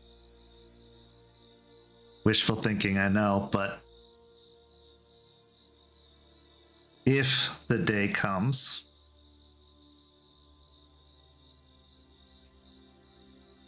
you have to let me go.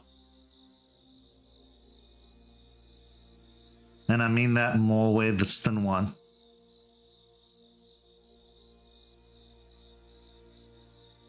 Can it be kicking and screaming? I see no other way for you.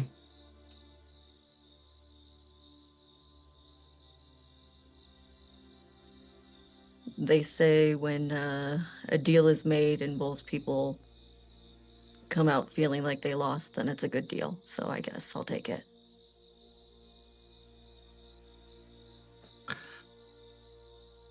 I don't do anything I don't want with this second lease on life.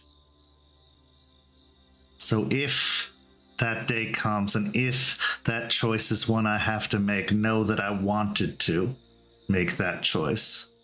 That no one forced me, that I wasn't cajoled, that some spirit didn't possess me and drive me to do something dumb. I did it knowingly because I didn't think there was any other choice. But I will wait as long as I can because, as I said, I have hope that somehow I can still reach him. Oh, I definitely say when, because I'm hoping this all blows over and, you know, I can hold on to this deal way in the future. Oh, I see. Even beyond this. That's right.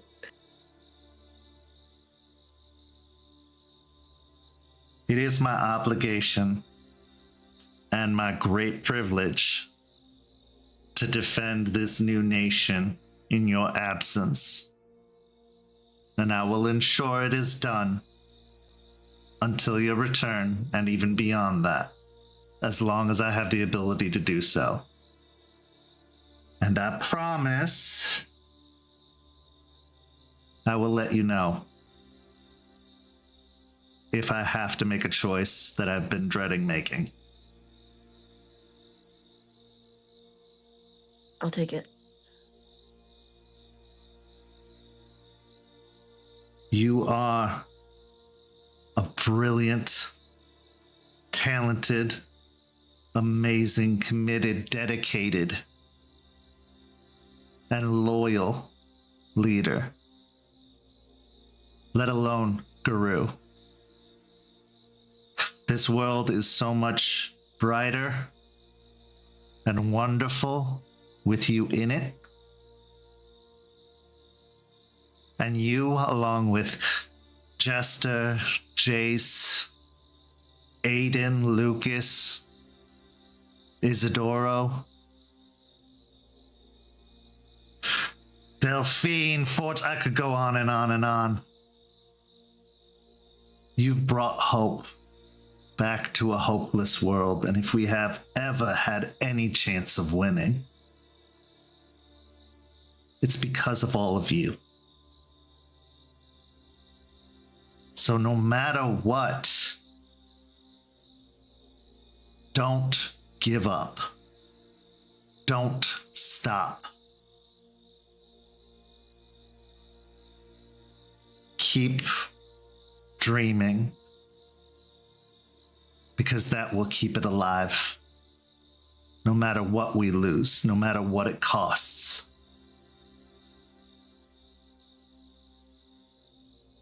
No loss is for nothing as long as the dream still exists.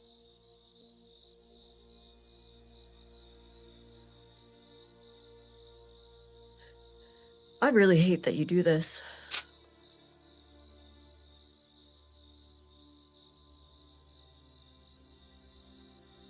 It's gonna be fine.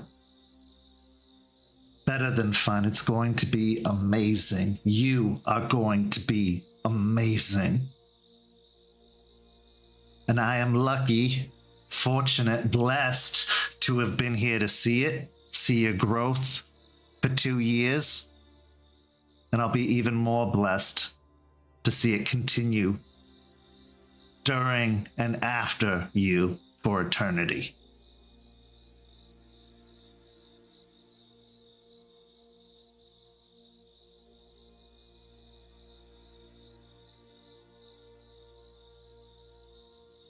Well, I'm gonna miss you whenever that day comes.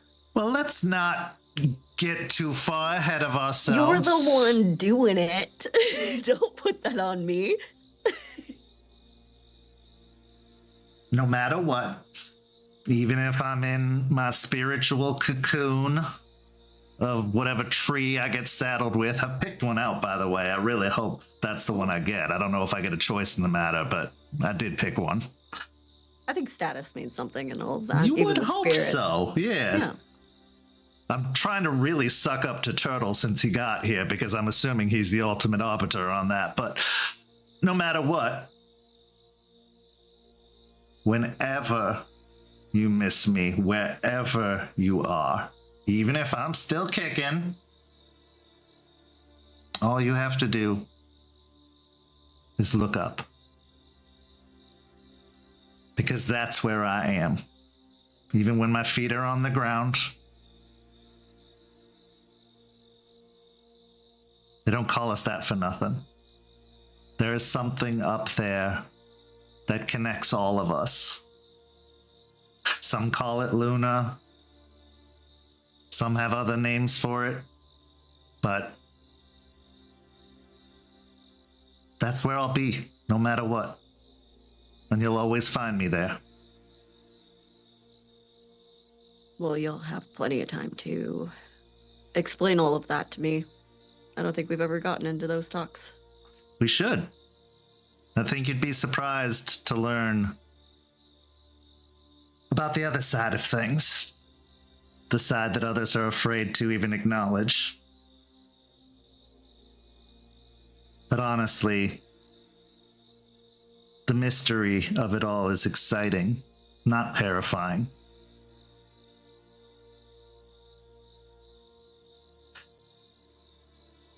Anyway, you have a grand adventure in front of you. Stop looking at the road behind you and just go. We will be here when you get back. All of us.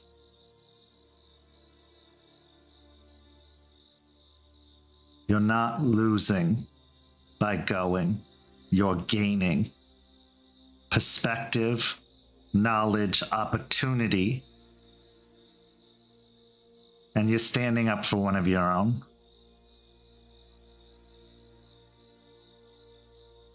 No one should be held back from doing that for any reason, for any responsibility.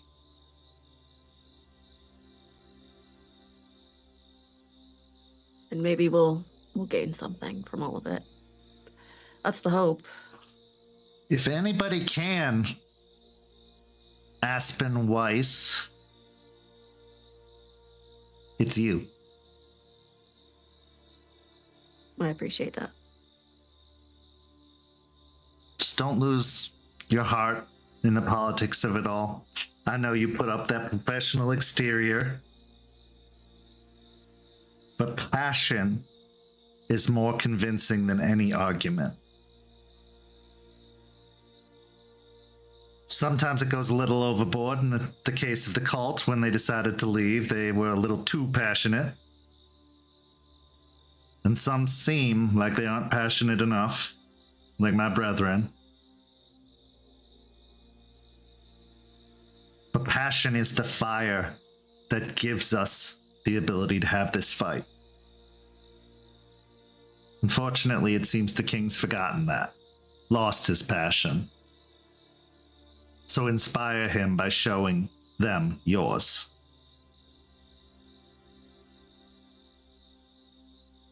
If I need any help, I'll borrow a little of Jester's. She's got plenty to spare. Now go on, get out of here. Okay. You know, has anybody ever told you that maybe you're just too wise?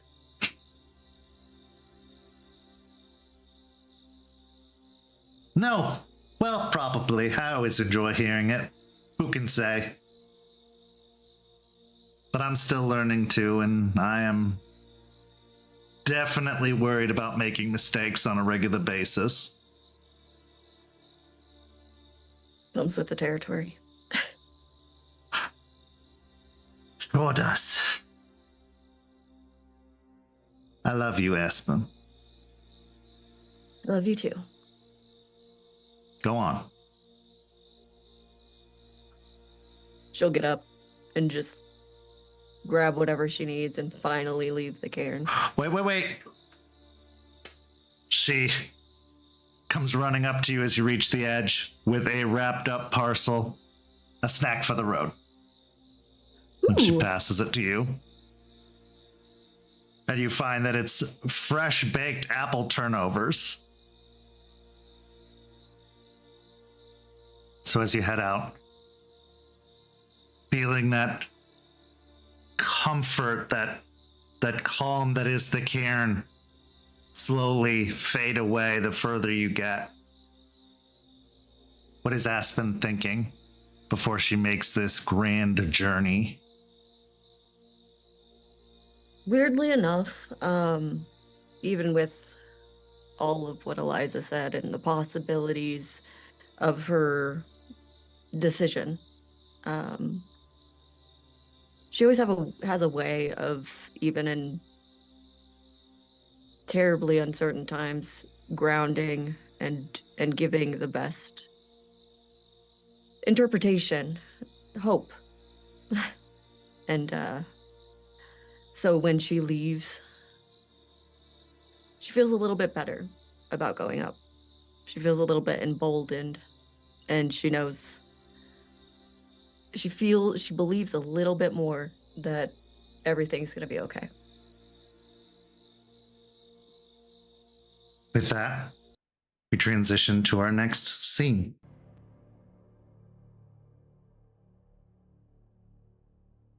Aspen has left. Jester has left.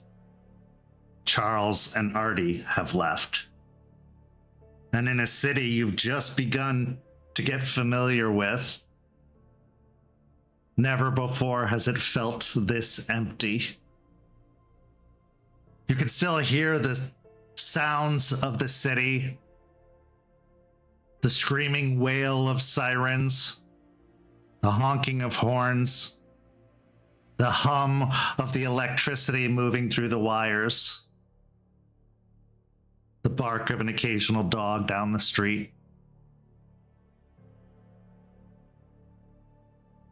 As I've often said before, you can be in a room crowded full of people but still feel alone. So as you are at your home, packing up what you think you might need, with Terrance's help, of course, you try to steel your resolve. You try to have the confidence to lead. Because a leader, as much as Guru society tries to tell us, is never just one person. They're a figurehead, a face, sometimes an ultimate decider, but everyone has to lead by what they do, how they are, how they act, how they behave, how they succeed. You're really good at putting on a smile to cover up for that fear and that feeling of inadequacy within. But maybe after everything that's happened, you don't feel so inadequate. This job wasn't just passed to you. even if it might feel that way as Charles leaves yet again and a title falls to you yet again. But something was different this time. Because all of them have said, no matter what, they will be back. And there's something comforting about that. Comforting knowing that not only do they trust you, believe in you, even after such a short time, even after a checkered history, they have truly embraced you as a member of the Sept, accepted you, and now instilled in you a sense of responsibility. And there's something different this time, for certain. And it's as you're ruminating on this and thinking about this, having stopped mid-packing of a bag with extra clothes, that you feel a touch on your shoulder, and it almost startles you for a second, breaking you out of that reverie. And Terrance is behind you, holding a little mini cooler.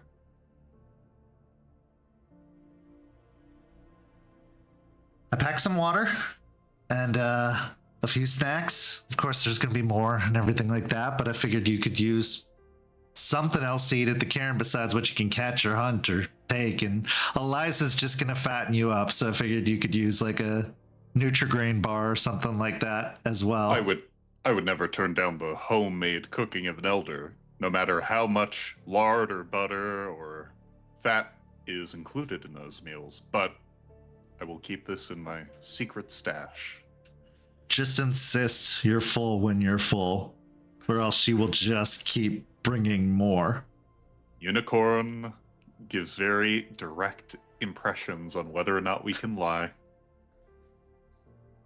Gonna be honest, I'm jealous. I've been spending all my time at this old, broken, abandoned cigar factory. But I'll make sure to come by and see if I can sneak in one of those meals too. And I'll bring you a meat hurricane. Oh man, already I'm hyped. Okay. Speaking of, Terrance, how's the cigar factory going? It's going. They got power working to it again. They got the generator up and running. They got this Ghislaine who's been super helpful with some of the repair work and everything like that. This is a different Ghislaine than the one in the Howlers, right? I'm sorry, I'm still trying to get the web. You're talking about Bruce, I think. No, this is Jordan. The former Fomori, now Ghislaine. Former what? Oh. Yeah, he was a Fomori. Apparently possessed by some sort of famine bane. And possessed for like 2 years. Izzy is just stunned. Just, if color could drain, it's obviously not that frightening, but more just, how is that even possible? I had the same expression when I heard, but it's true. They did something, some sort of cleansing rite that also restored him, a restorative cleansing rite of some kind. And he is, as far as anyone can tell, himself, but it also made him a Ghislaine because of all that spiritual contact and everything. Huh. And the Hellhounds have this right in their back pocket? Well, I don't know.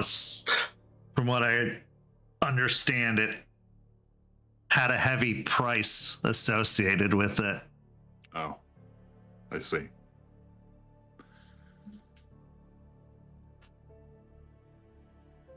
How are you feeling about all this? Stressed. Yeah. I, in my time, I've assumed a pack position assumed the leader of a pack position, but never a sept position. I've met plenty of Garu with sept positions, but being the one with that responsibility is an interesting prickling. I'm not certain I'm used to the feel yet, but I got a lot to prove. I got a lot of friends. Looking at one right now. Yeah. So I'm hoping things are going to be okay. Let me tell you something I learned up in Georgia from the right master of the sept up there. Titles are honorifics. It's no change to the job you're already doing. It doesn't change who you are as a person or as a guru. It's just an acknowledgement of what you've done, much like a deed name is, and a acceptance from the sept. Sept titles aren't that different from pack titles, no matter what the nation tells you.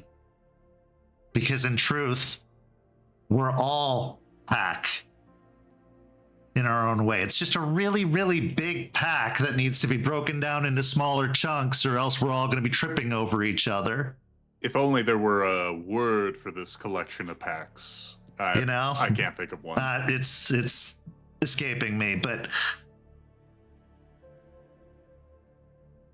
you are no better or worse than our strongest and our weakest members.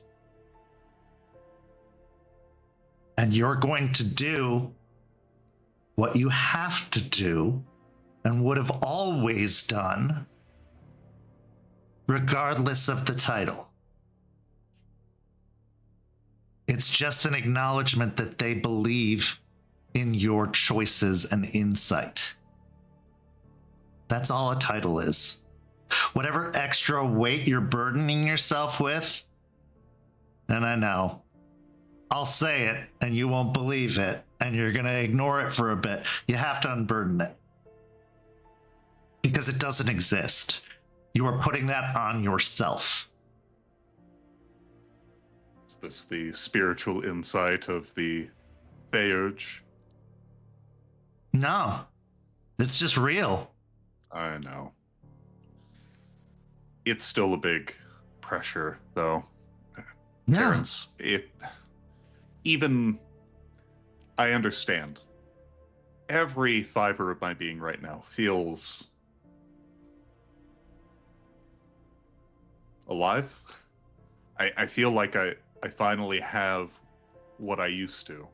And then some, and in the same way, not the same way. And yet, even if it's not who I am directly, those titles are still expectations. And if someone were to say they trust you, they love you, they're willing to fight for you, even if that doesn't necessarily change you, it definitely changes the way you look at things and how you act. And I'm just glad you're in my corner. Always. Not just because of Children of Gaia, not just because of Guru, but because a good person recognizes a good person. And a good person also, or I should say, damaged people recognize damaged people. Do you know what the expectation truly is? That you try. Just that you try. That you give it all you've got and you try. You can never determine the outcome of how something is going to go. There's always that X factor, that unknown. But as long as you tried your hardest, you kept your wits about you, succeed or fail, they're going to respect you. The old nation might have felt differently. This isn't that place. The sept leaders deed name is Oathbreaker. There's a Stargazer Rite Master. If you haven't figured it out yet, this place isn't exactly Kansas anymore. They believe in you, but don't expect you to carry the world on your shoulders. Don't expect you to be perfect. As long as you try. Tell me which has more pressure. Protecting some, 10 square miles of property, or saving the world from ultimate destruction? Because that's the pressure we're all under. Everything else should feel like cake. At least that's how I've had to view it. If Izzy in this moment were truly unburdened by the words, he would be agreeing and maybe bringing in Terrance for like a hug or a ring around with his arm, but that bitterness, that flaw that lurks at the back of Izzy's brain, he flashes back to packs he's led, Piercing Moonrise and Wicked Leaves among them. And he thinks about the times where he thought that if he just did his best, that if he pressed through because he had people who he thought loved him and he loved them, that everything would be fine. And there's so much pain at the end of the road sometimes. And he doesn't know in this moment where he was misjudging in that, or maybe the people in his life were misjudging of him, and that discordance creates a lot of doubt as he tries to give Terrance his biggest smile and goes, I'll try to make you proud, man. You don't have to try. You've already done it. The fact that you didn't lose your shit at that first meeting, the fact that you've learned to forgive and have done so, the fact that you've accepted this title with grace and dignity and actually feel that weight upon you, even though I'm telling you not to. I'm already proud of you. And I wouldn't want to be going on this journey with anybody else.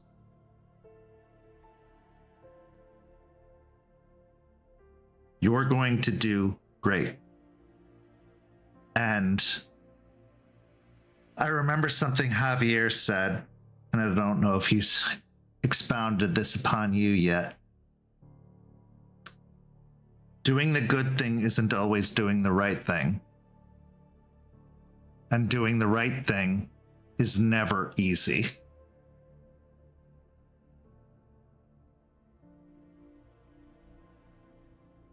Huh.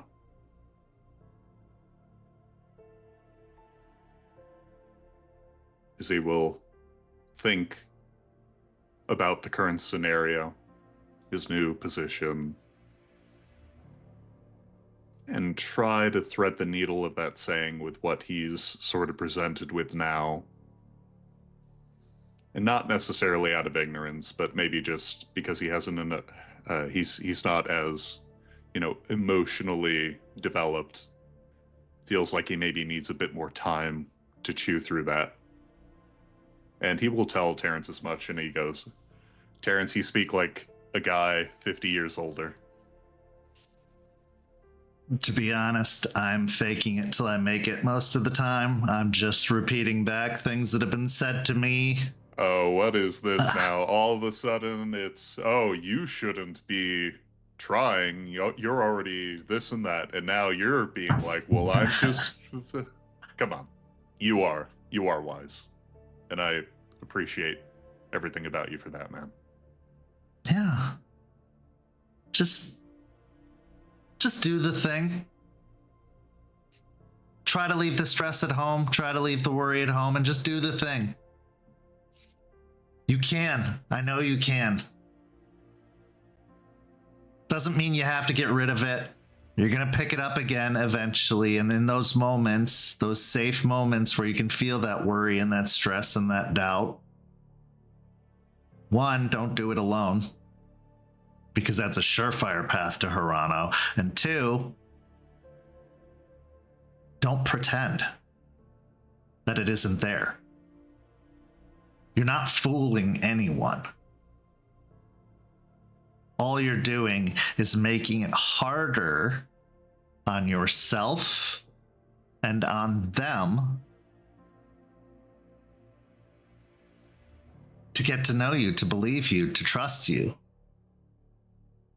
Hiding the stress, hiding the fear, hiding the doubt is lying. And some say a little white lie is the good thing to protect someone. Showing that bravado and that confidence is the good thing because it's inspiring. And yeah, it might be a good thing. It's not the right thing.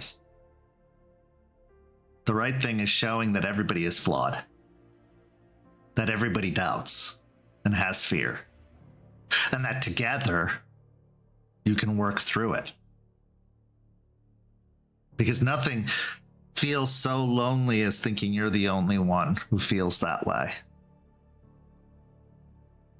Thinking that you're the only one who really sees the problems or the dangers or the risks or the whatever. We all see it. But scary things are scary. And being scared is an uncomfortable feeling. But you just have to lean into it. It's natural. It's our body telling us to be aware, alert, ready. And when it tells us to run, we should run. Garou have forgotten that, and it's cost them their lives. And they can't fight the fight if they're dead.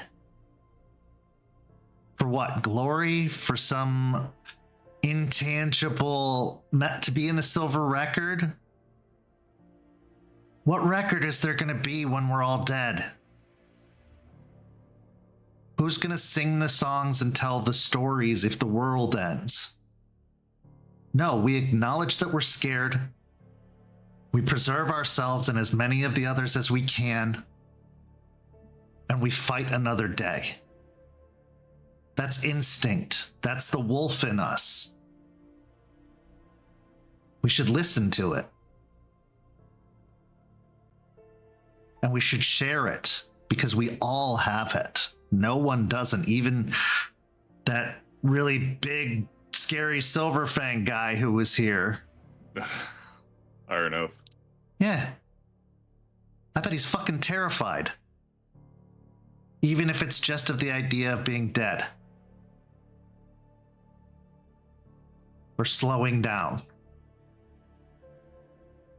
But he won't share that because he thinks it questions the respect he's owed. Respect is the things we've done and continue to do. And sometimes being vulnerable is something worthy of respect. In fact, always.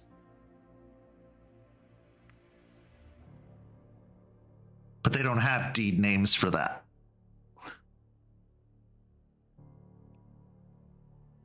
Izzy will slink onto his mattress, which at this point has probably been like stripped of its bedding. And as he sags into it, setting the half-packed box into his lap, he'll look through a number of the items, and like 99% of the stuff in here has been bought within the last couple months. He basically walked in with the clothes on his back. And yet, as he looks down at the items, this new life he's created, he can't help but still think of the old one and how it eats at the edges of his courage or the strength and flexibility of his new spirit. And with a pained expression, he will glance at Terrance and go, I was kind of hoping to bring this up with Charles at one point, but when you first met me, I had been alone for a long time, and I made mention of some things which, even now, they still hurt. I think about the people in the first cairn I knew, the Sept of the Echoing Roots. They're gone, dead. And I think about not just my pack, my friends in the Piercing Moonrise pack. The Theurge there, I was there when I heard her just moan as she died under balefire. And so I'm trying really hard to make sure that everyone here is safe, because as much as I feel like I am strong enough for a lot of stuff, I don't know if I'm strong enough for everything.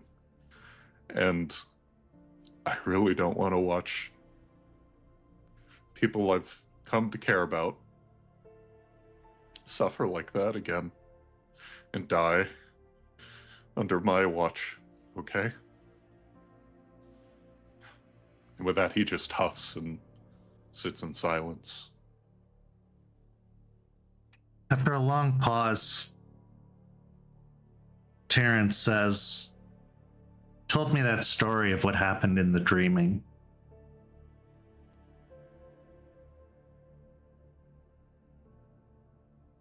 The moral of that story is a moral that we've actually known for a really, really long time. It's why we have the silver record. It's why we have stories. Nobody dies, truly dies, until they're forgotten, until their names are no longer spoken, until the memory of them no longer exists, even if it's not out loud. And that pain you feel every time you think of them, maybe some of it is guilt, but really it's just reminding you that you're a living, breathing creature with feelings and emotions. And that's you remembering them in physical form.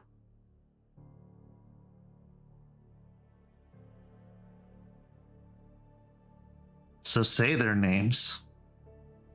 Keep saying their names. And they're not really gone.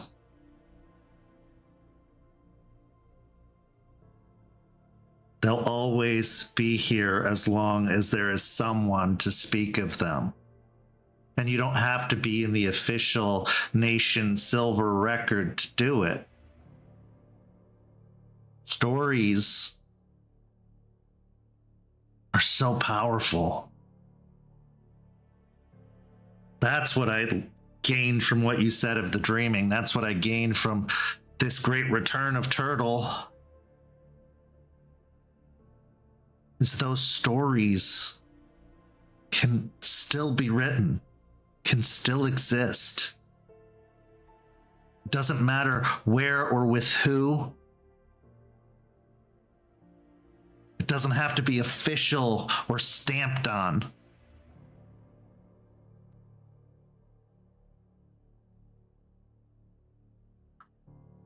Loss is a part of life. But so is giving up.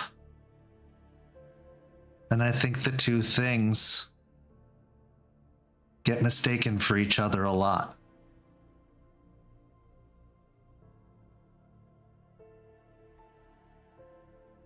Don't give up on your old pack, on their memory, on yourself, and who you used to be. Because that's who you are now. You made who you are now through all of that. And who you are now is a person I'm very proud to call my friend. A person this sept believes to call Wormfoe. Izzy will just instinctively reach an arm out and pull him in for a hug. Oof.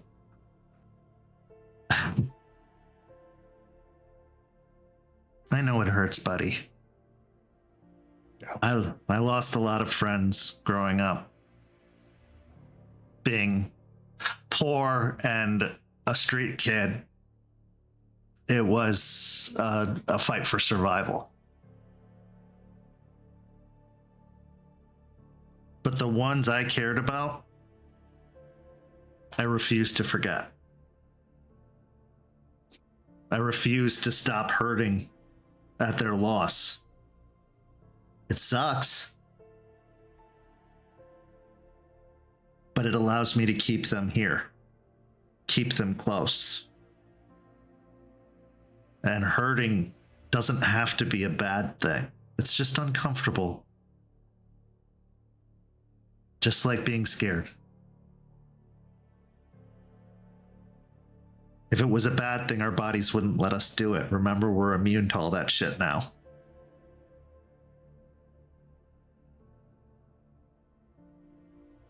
You're right. You've always been right.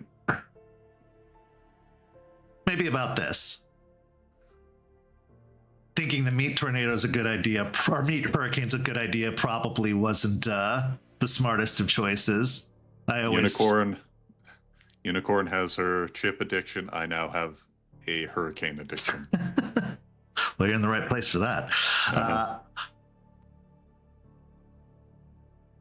Don't let it consume you, or else they are going to be forgotten, and so are you. There's just that right amount. And you'll find it for yourself, whatever it is.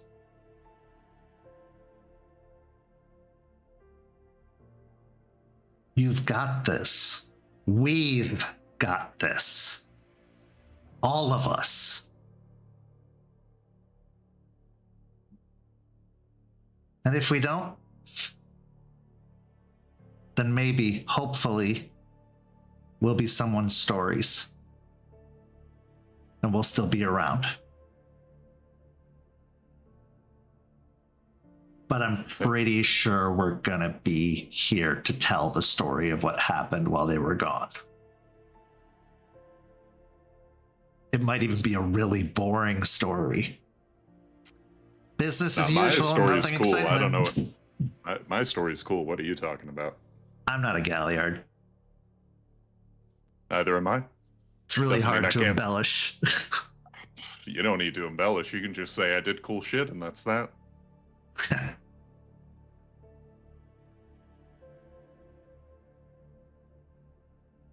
Don't think what would a Wormfoe do. Think what would Isidoro Darris do. What would Entwines with Smiles do? Smiles with Claws do. Because that's what got you here. That's what's kept you alive. That's what earned their respect and that title. So just keep doing it.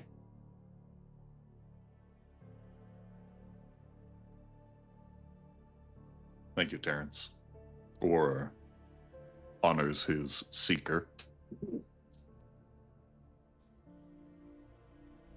I like it. I like it too. I hope so. Because I pretty much wouldn't know most of this without him. Another story to keep alive, I think. Oh, as long as I have breath in my body, because that was the craziest thing. Meeting a wolf for the first time on a college campus, and then finding out, oh, they're a werewolf, by the way. Mm-hmm. Mm-hmm.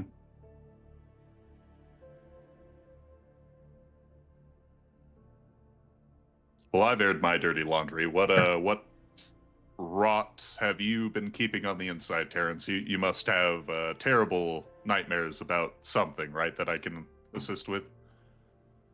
Someone give you a hard time at the cigar factory? I think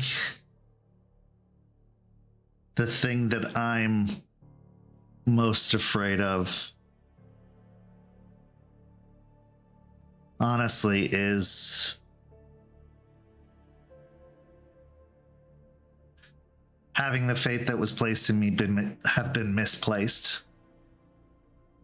That maybe Gaia or Aiden or the Sept was wrong.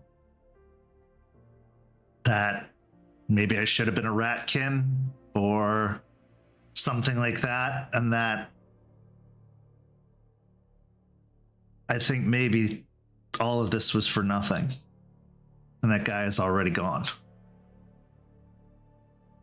That's what terrifies me. More than anything. More than screwing up a girl's name that I was, dating, or more than some of the shit I had to do to survive growing up. I can deal with all that. Again, it's part of how I'm here and what I'm doing. But the idea that we've already lost, we just refuse to accept it, that's what scares me, because I don't hear Gaia. And that the urges that trained me and taught me said I should and I would, and that it's there if you listen, and I don't hear it. And maybe that they're mistaken for what that actually is.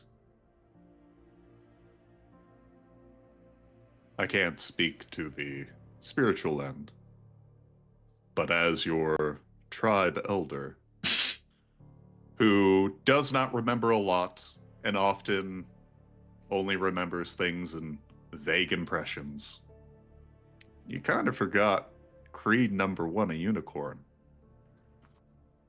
We are Gaia. Together. Sometimes it's just 2 guys sitting on a bed that's about to be vacant for a month, a week, I don't know.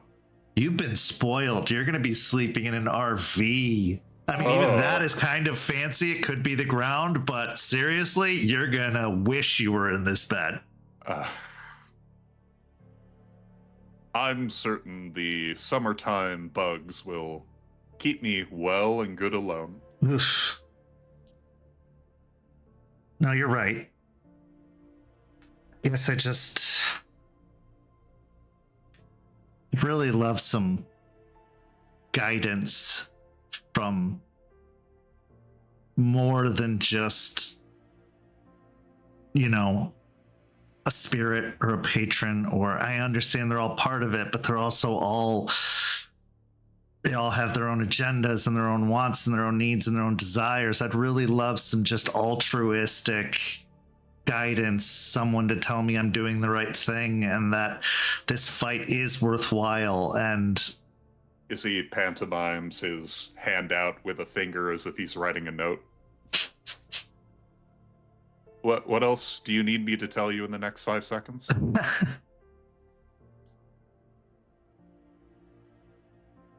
You're doing good, Terrance. I mean, I've said it before. I would be dead, or at the very least, driven to Hirano, if you didn't set me right. God knows what the Hellhounds would be doing without your support right now. I don't know the specifics of setting up a cairn. I've heard it's nigh impossible, but if you're there, things must be happening, right? Yeah. If that's all I've done, I can take pride in that. More than anything. And just before he can speak, you get a chime on your cell phone. Oh, 1 second.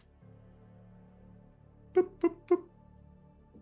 It's from Quinn of the Hellhounds. saying that they urgently need to meet with you. Something happened to Willow. We need to head back to the cairn. All right. Izzy will this- scoop up what he can and out the door. And this is where we transition to our final scene of the evening.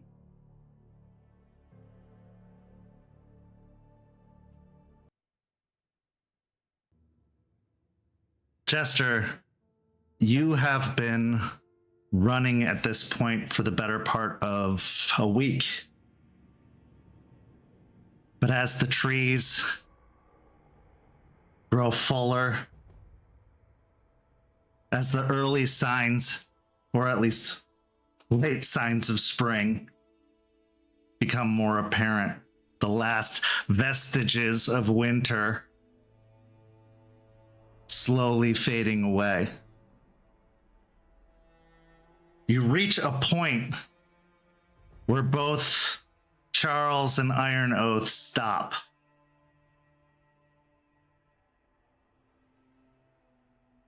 Iron Oath begins a howl. Charles joins in. I'm going to join in the howl. And after a few moments, you receive a howl in response.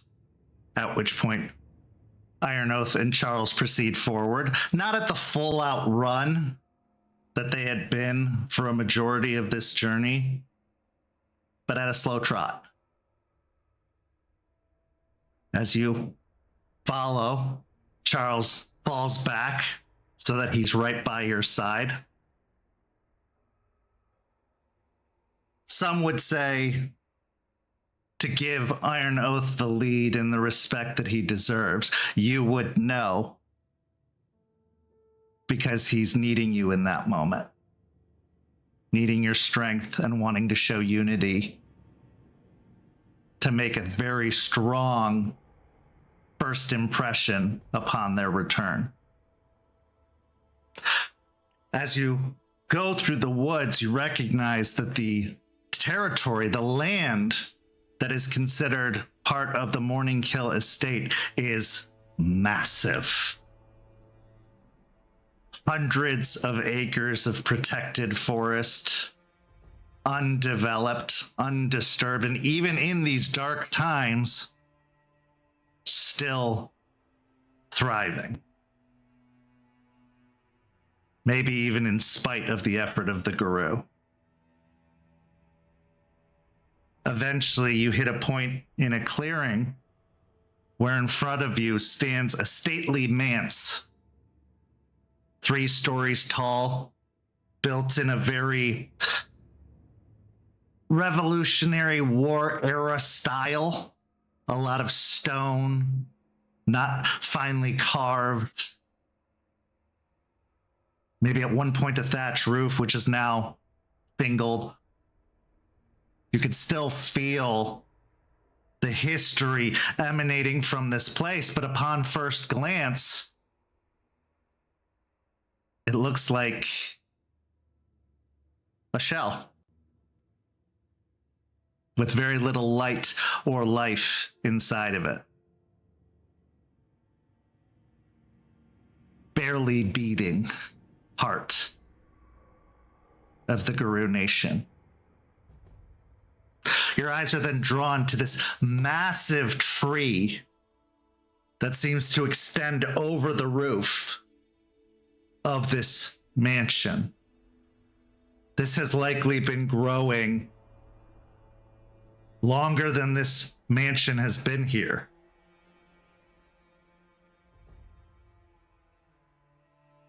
As you break the clearing, Iron Oath shifts into Hamid, followed by Charles and yourself. And as Iron Oath continues ever forward, Charles looks to the tree and says, "That's where the throne is. The center of the cairn." It's impressive. It is. Didn't know when I would see it again, and I'm not sure I'm looking forward to it, but there it is. As the three of you, sweaty, dirty, exhausted, approach, even Iron Oath looks worse for wear. He's been running and he's not immune to the effects of travel. But he carries himself as if he's dressed in a tuxedo going to a ball, just upright, shoulders held high. As you approach the door of the mansion, I'd it like to do opens. something. Oh yeah, go ahead. First of all, before we get too close to the mansion, I will brush Charles's hand and give it just a gentle squeeze. Just to know, once again, you're not alone. But also, I would like to straighten my shoulders and not look so exhausted when coming in here. Can't help the dirty, grubby, sweaty self, but I can not look pathetic. I'm going to say give me a composure, or let's go resolve and persuasion, or performance, because you are exhausted. There's no, you can't take that away by acting it. Right. But yeah, resolve and performance. 4 successes. Okay. Standing up straight, throwing back your shoulders. As you draw closer, you see the front door of the mansion open,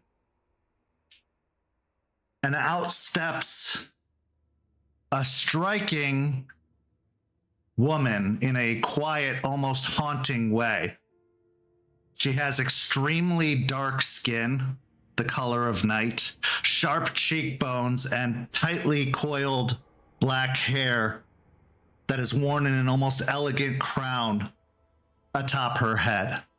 Her eyes are golden brown and seem to be constantly assessing the situation in front of her. Her clothing is impeccable.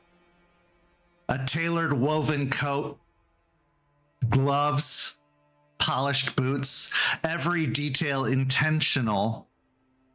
And she has a slender silver cane that she carries with her. And as you approach, her very assessing gaze cracks into a pleasant, polite smile. And she says, "Welcome to Morningkill Estate. Iron Oath, welcome home. Mr. Albrecht, welcome home. And Jester Silvertongue, welcome."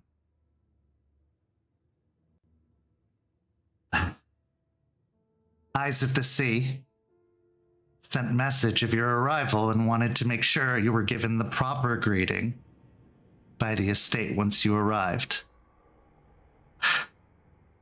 We have made up rooms for yourself and Mr. Albrecht, and we have clothes awaiting you. I'm sure you'd love to change and clean up.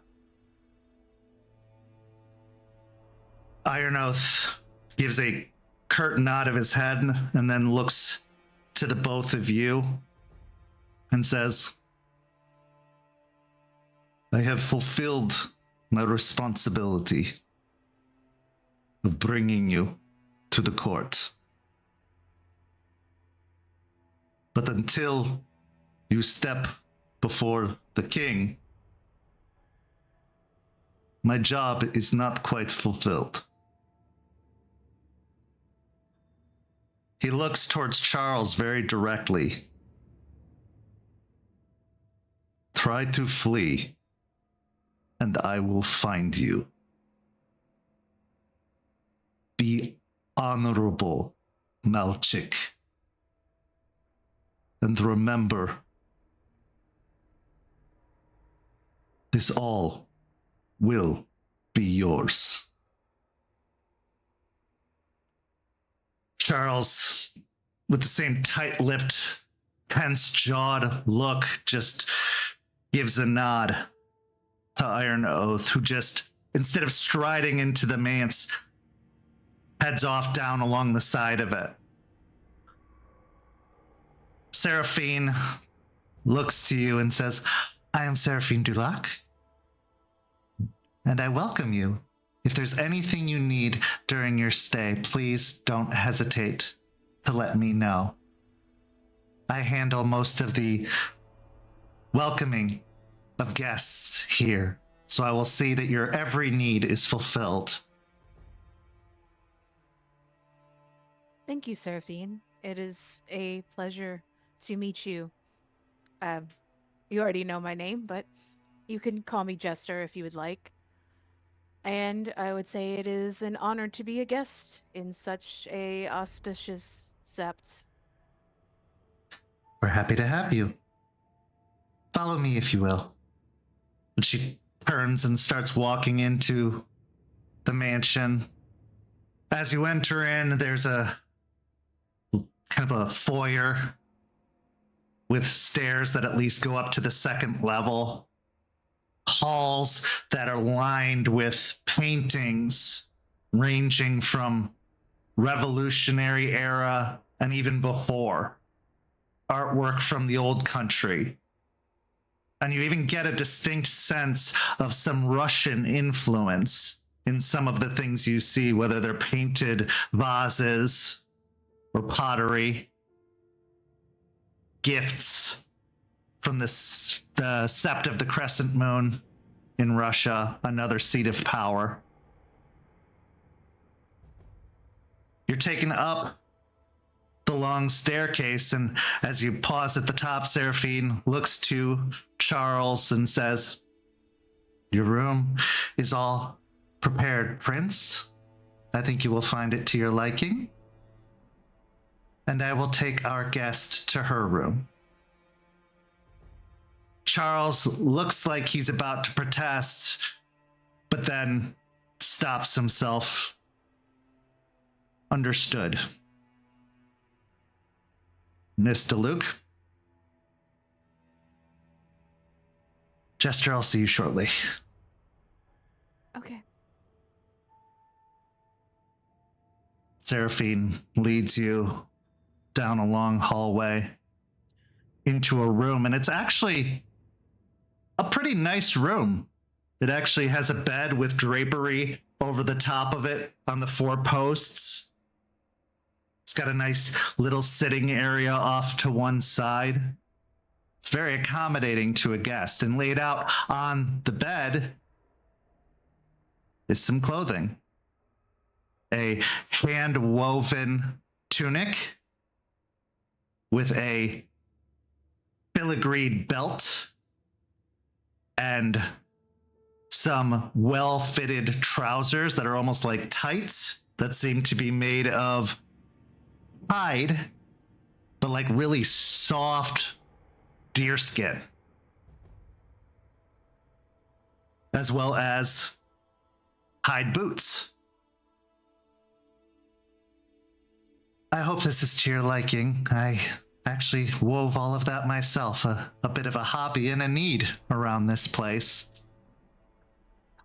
Oh, first of all, should I call you Mr. Luke or... Seraphine is fine. Okay. Perhaps if we're at a court function, you can call me Ambassador. But for the purposes of this, Seraphine is fine. Oh, great. So that's pretty awesome that you design clothing. My friend Chloe, she's a Ghislaine actually, but she also designed clothing. She has since we were teenagers. I used to wear a lot of her clothing. I'm trying to get her back into it, but she's been really busy lately. Well, I learned all of my stitches from the Ghislaine that helped raise me, so this is Very coincidental. And maybe I can send a few of my patterns home with you. I'm sure that she would be curious at the very least. I'd love to take that back to her. I'll see what I can put together. The bathing chamber is through there. We have a dinner set up for you and the prince. And it is awaiting, so as soon as you're ready, you can meet us in the foyer. Okay.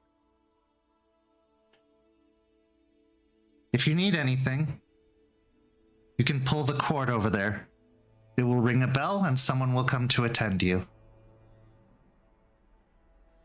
All right, thank you. With that, she steps out of the room, backing up and then closing the door behind her as she leaves. Going into the bathing chamber, there's a fine, almost iron tub that's been shaped and molded into like a clawfoot bath. You could see that there was some ceramic put on the inside, the iron primarily on the outside, and that there seems to be like almost like a well of hot water, maybe coming from a natural spring, hard to say, that is providing the water for the tub. Everything here is old, outdated, and seemingly primarily handcrafted. What do you do? On the kind of lean against the shut door of the bathroom and just let out a sigh. This whole time I've been putting on a brave face for Charles, but I'm kind of scared coming in. Not of them per se, but of me, because there are things rising to the surface that I've kept locked away, that the doors are opening, and I need to stay in control of myself here for Charles, for Aspen, for myself. One wrong move, and I know that they could use that to have me executed at worst. And that could be just over something so small. But I don't know how much I can control myself if those feelings rise up too much.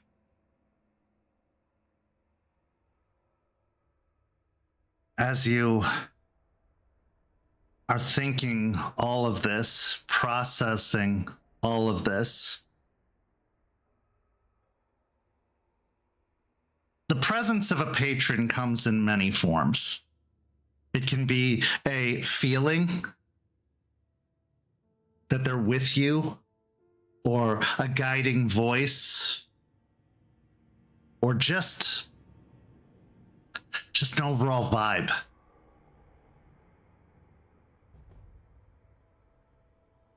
Much to your dismay, you don't feel Gorgon here. You feel a vacancy that you didn't even know you had inside of you, because Gorgon's never left you, never doubted you, never lashed out against you. Here, she just simply can't reach you. At least not in this moment. And it feels very lonely.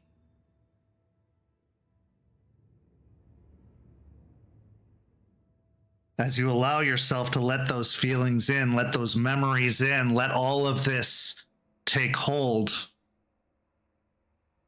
there is a knock at the door.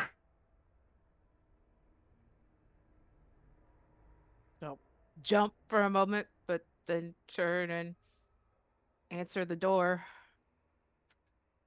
making sure my face is back to being pleasant. Standing in the doorway is a slender and unassuming man with soft brown hair and thoughtful green eyes behind thin framed glasses. He's dressed more like an academic in the same woven clothes, filigreed tunic, breeches, a belt, but he also seems to carry a hide satchel that's over his shoulder and down. It all looks very elegant and expensive in a normal society, but considering everything here, there is a sheen of class and grace with it. He smiles and bows his head to you and says, Jester Silvertongue, my name is Elias Rook. I am the liaison to the Ghislaine and the kin. I wanted to formally introduce myself as I will be helping orchestrate a good deal of your needs. I hope I have not interrupted. Not at all. I was about to take a bath, but it is a pleasure to meet you, Mr. Rook. Oh, please, if I am interrupting, I will leave you be. I was hoping, though, at some point, perhaps we could speak. I think there is much you should know about the estate and the sept, and I would love to give you a tour at some point. I would much appreciate that. Is there anything I should know before dinner? There is. Please come in. Oh, thank you. He bows his head again and steps in, and everything about him screams human. But knowing that he's a Ghislaine and that he is the kind of contact or liaison to Ghislaine and kin, you can see the intelligence in his eyes, the awareness. He steps in and off to the side, waiting for you to find wherever you wish to sit and be comfortable. He stands with the stoic and well-postured manner of someone who might be a butler or a manservant, as well as an academic. I will look around and then remember like the dirty clothes I'm in and kind of just lean against one of the bedposts and be like, go ahead. Well, one of the first things you should know is there is no use of the weaver within the cairn proper, which means no cellular telephones, no vehicles. This is a place held near and dear by the wild, and therefore we try to preserve the purity of it as such. The other thing I feel you should know, and he actually looks over towards the door and back again.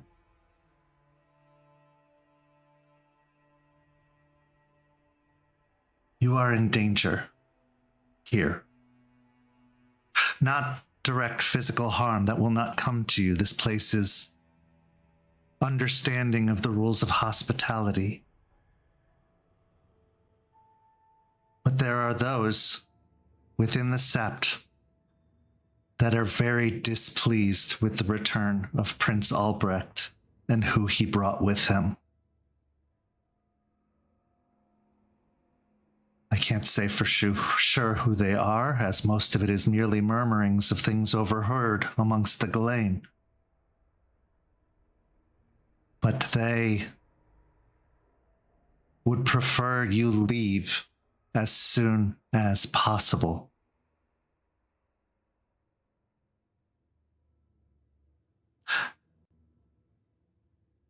But oh, go ahead. They don't want Charles here either, though. No. Interesting.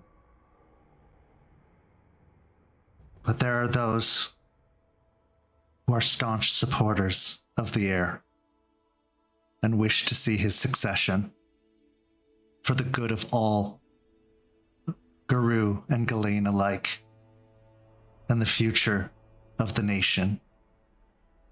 So you do have supporters, as well as doubters and critics. I am at your service, and should you have any questions about any of those that you meet, please feel free to call upon me, and perhaps I can provide some more information. I spend a great deal of time at the rookery, but I can be reached easy enough. Thank you. Thank you for everything you've provided so far, and I would have really appreciated a tour, definitely, and we can definitely talk more later. I will be happy to show you what I can. Of course, there are some restricted areas, but I will show you everything that is available to us. But for now, I will leave you to your respite and your bathing. And should you need anything, feel free to call. And he actually moves over to a drawer in one of the chests and pulls it open and pulls out a few towels that also seem to be woven and stitched, and he carries them into the bathroom and sets them upon the sink before returning and giving a bow of his head. Good evening, Jester Silvertongue. Good evening, and when we're talking, you can call me Jester. Jester it is. Thank you. Thank you. With that, like a whisper, he slips out of the door and into the hallway, shutting it so quietly behind him, you swear you don't even hear it click.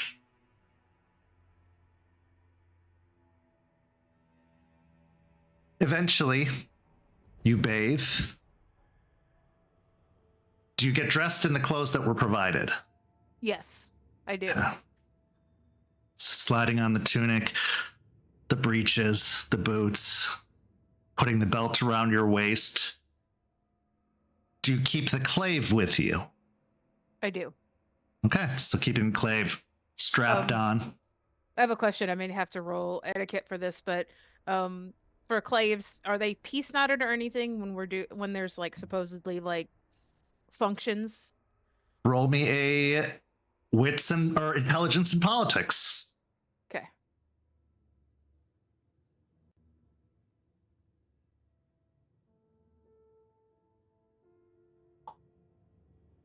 One success. As you think about it, you're not entirely sure. Any guru that you've met who's had a clave has not had it piece knotted, but also you haven't really seen them in formal functions. No, I'm going to say nobody at the Sept of the Unrelenting had a clave. All right, on that, I'm not being sure. I will spend a willpower, and I'm going to mind speak Charles. Okay. Hey. Are you okay? Are you settling in all right? Yeah, I'm okay. This totally seems like a young adult fantasy novel, but we will unpack that later. About my clave, do I need to piece knot it or not bring it, or what do I need to do? That is not required. You are honor bound and considered a guru of high esteem and honor to be even managing a clave. Okay. However,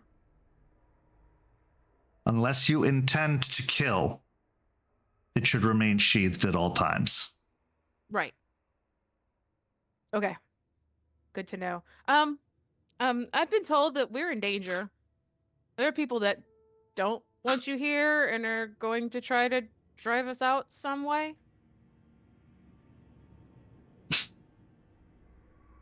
Jester Workaroo, when aren't we in danger? And Yeah, I I told you, know. this is the political capital. There are Yeah, going but- to be many motivations here. I get that. You were right. You said there was something going on in the background. I think you were right. We just have to figure it out. I'm not surprised. Silverfangs are honorable. Yes. They serve. Yes. But if the king truly is in as such a bad state as they say, there's a reason he's still king. And it's probably not a good one. Right. Just be on your guard. I'll be with you every chance I can. And when I'm not, do what you do best. Smile and shine. Okay.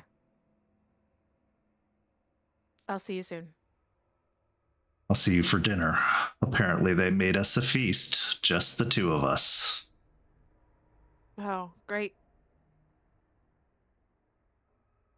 As you All right. bathe and change and grab your clave and head out, you walk out to the foyer.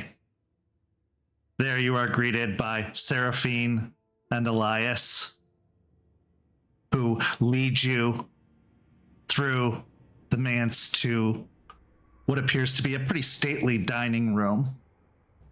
All of the chairs, all of the cushions, everything seemingly carved and created with love and dignity, but still giving off all of the vibes of pretension and power and all of it.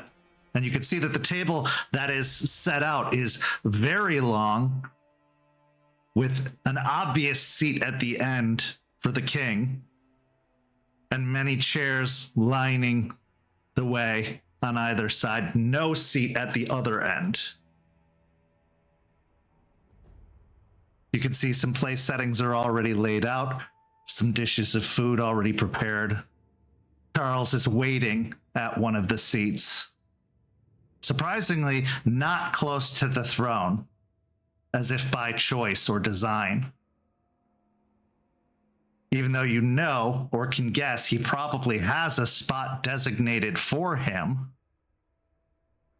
he is choosing not to sit in that spot. Elias moves and pulls out your chair for you, and as you sit, he pushes it in. Food is brought out. Wine if you choose to imbibe, water as another option, or squeezed apple juice. As you're dining, just before you're about to eat, the door opens. And while you're expecting a Ghislaine or maybe Seraphine coming in to say something, what you're greeted with is the most striking and beautiful woman you've possibly ever seen. She has long silvery hair that's done into a braid that falls down upon her shoulder. She is tall, probably 6'1", 6'2", but slender with a powerful muscular physique, but slender muscle, not bulky, overwhelming muscle.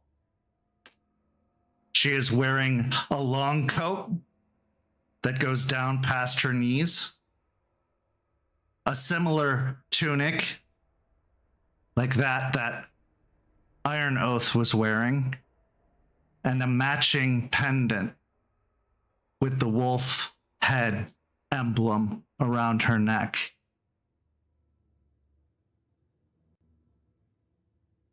She steps in, and Elias Rook looks to her and says, The heir's betrothed has come to join us, Katerina Volkova. And that is where our story comes to a close. But not without one last scene.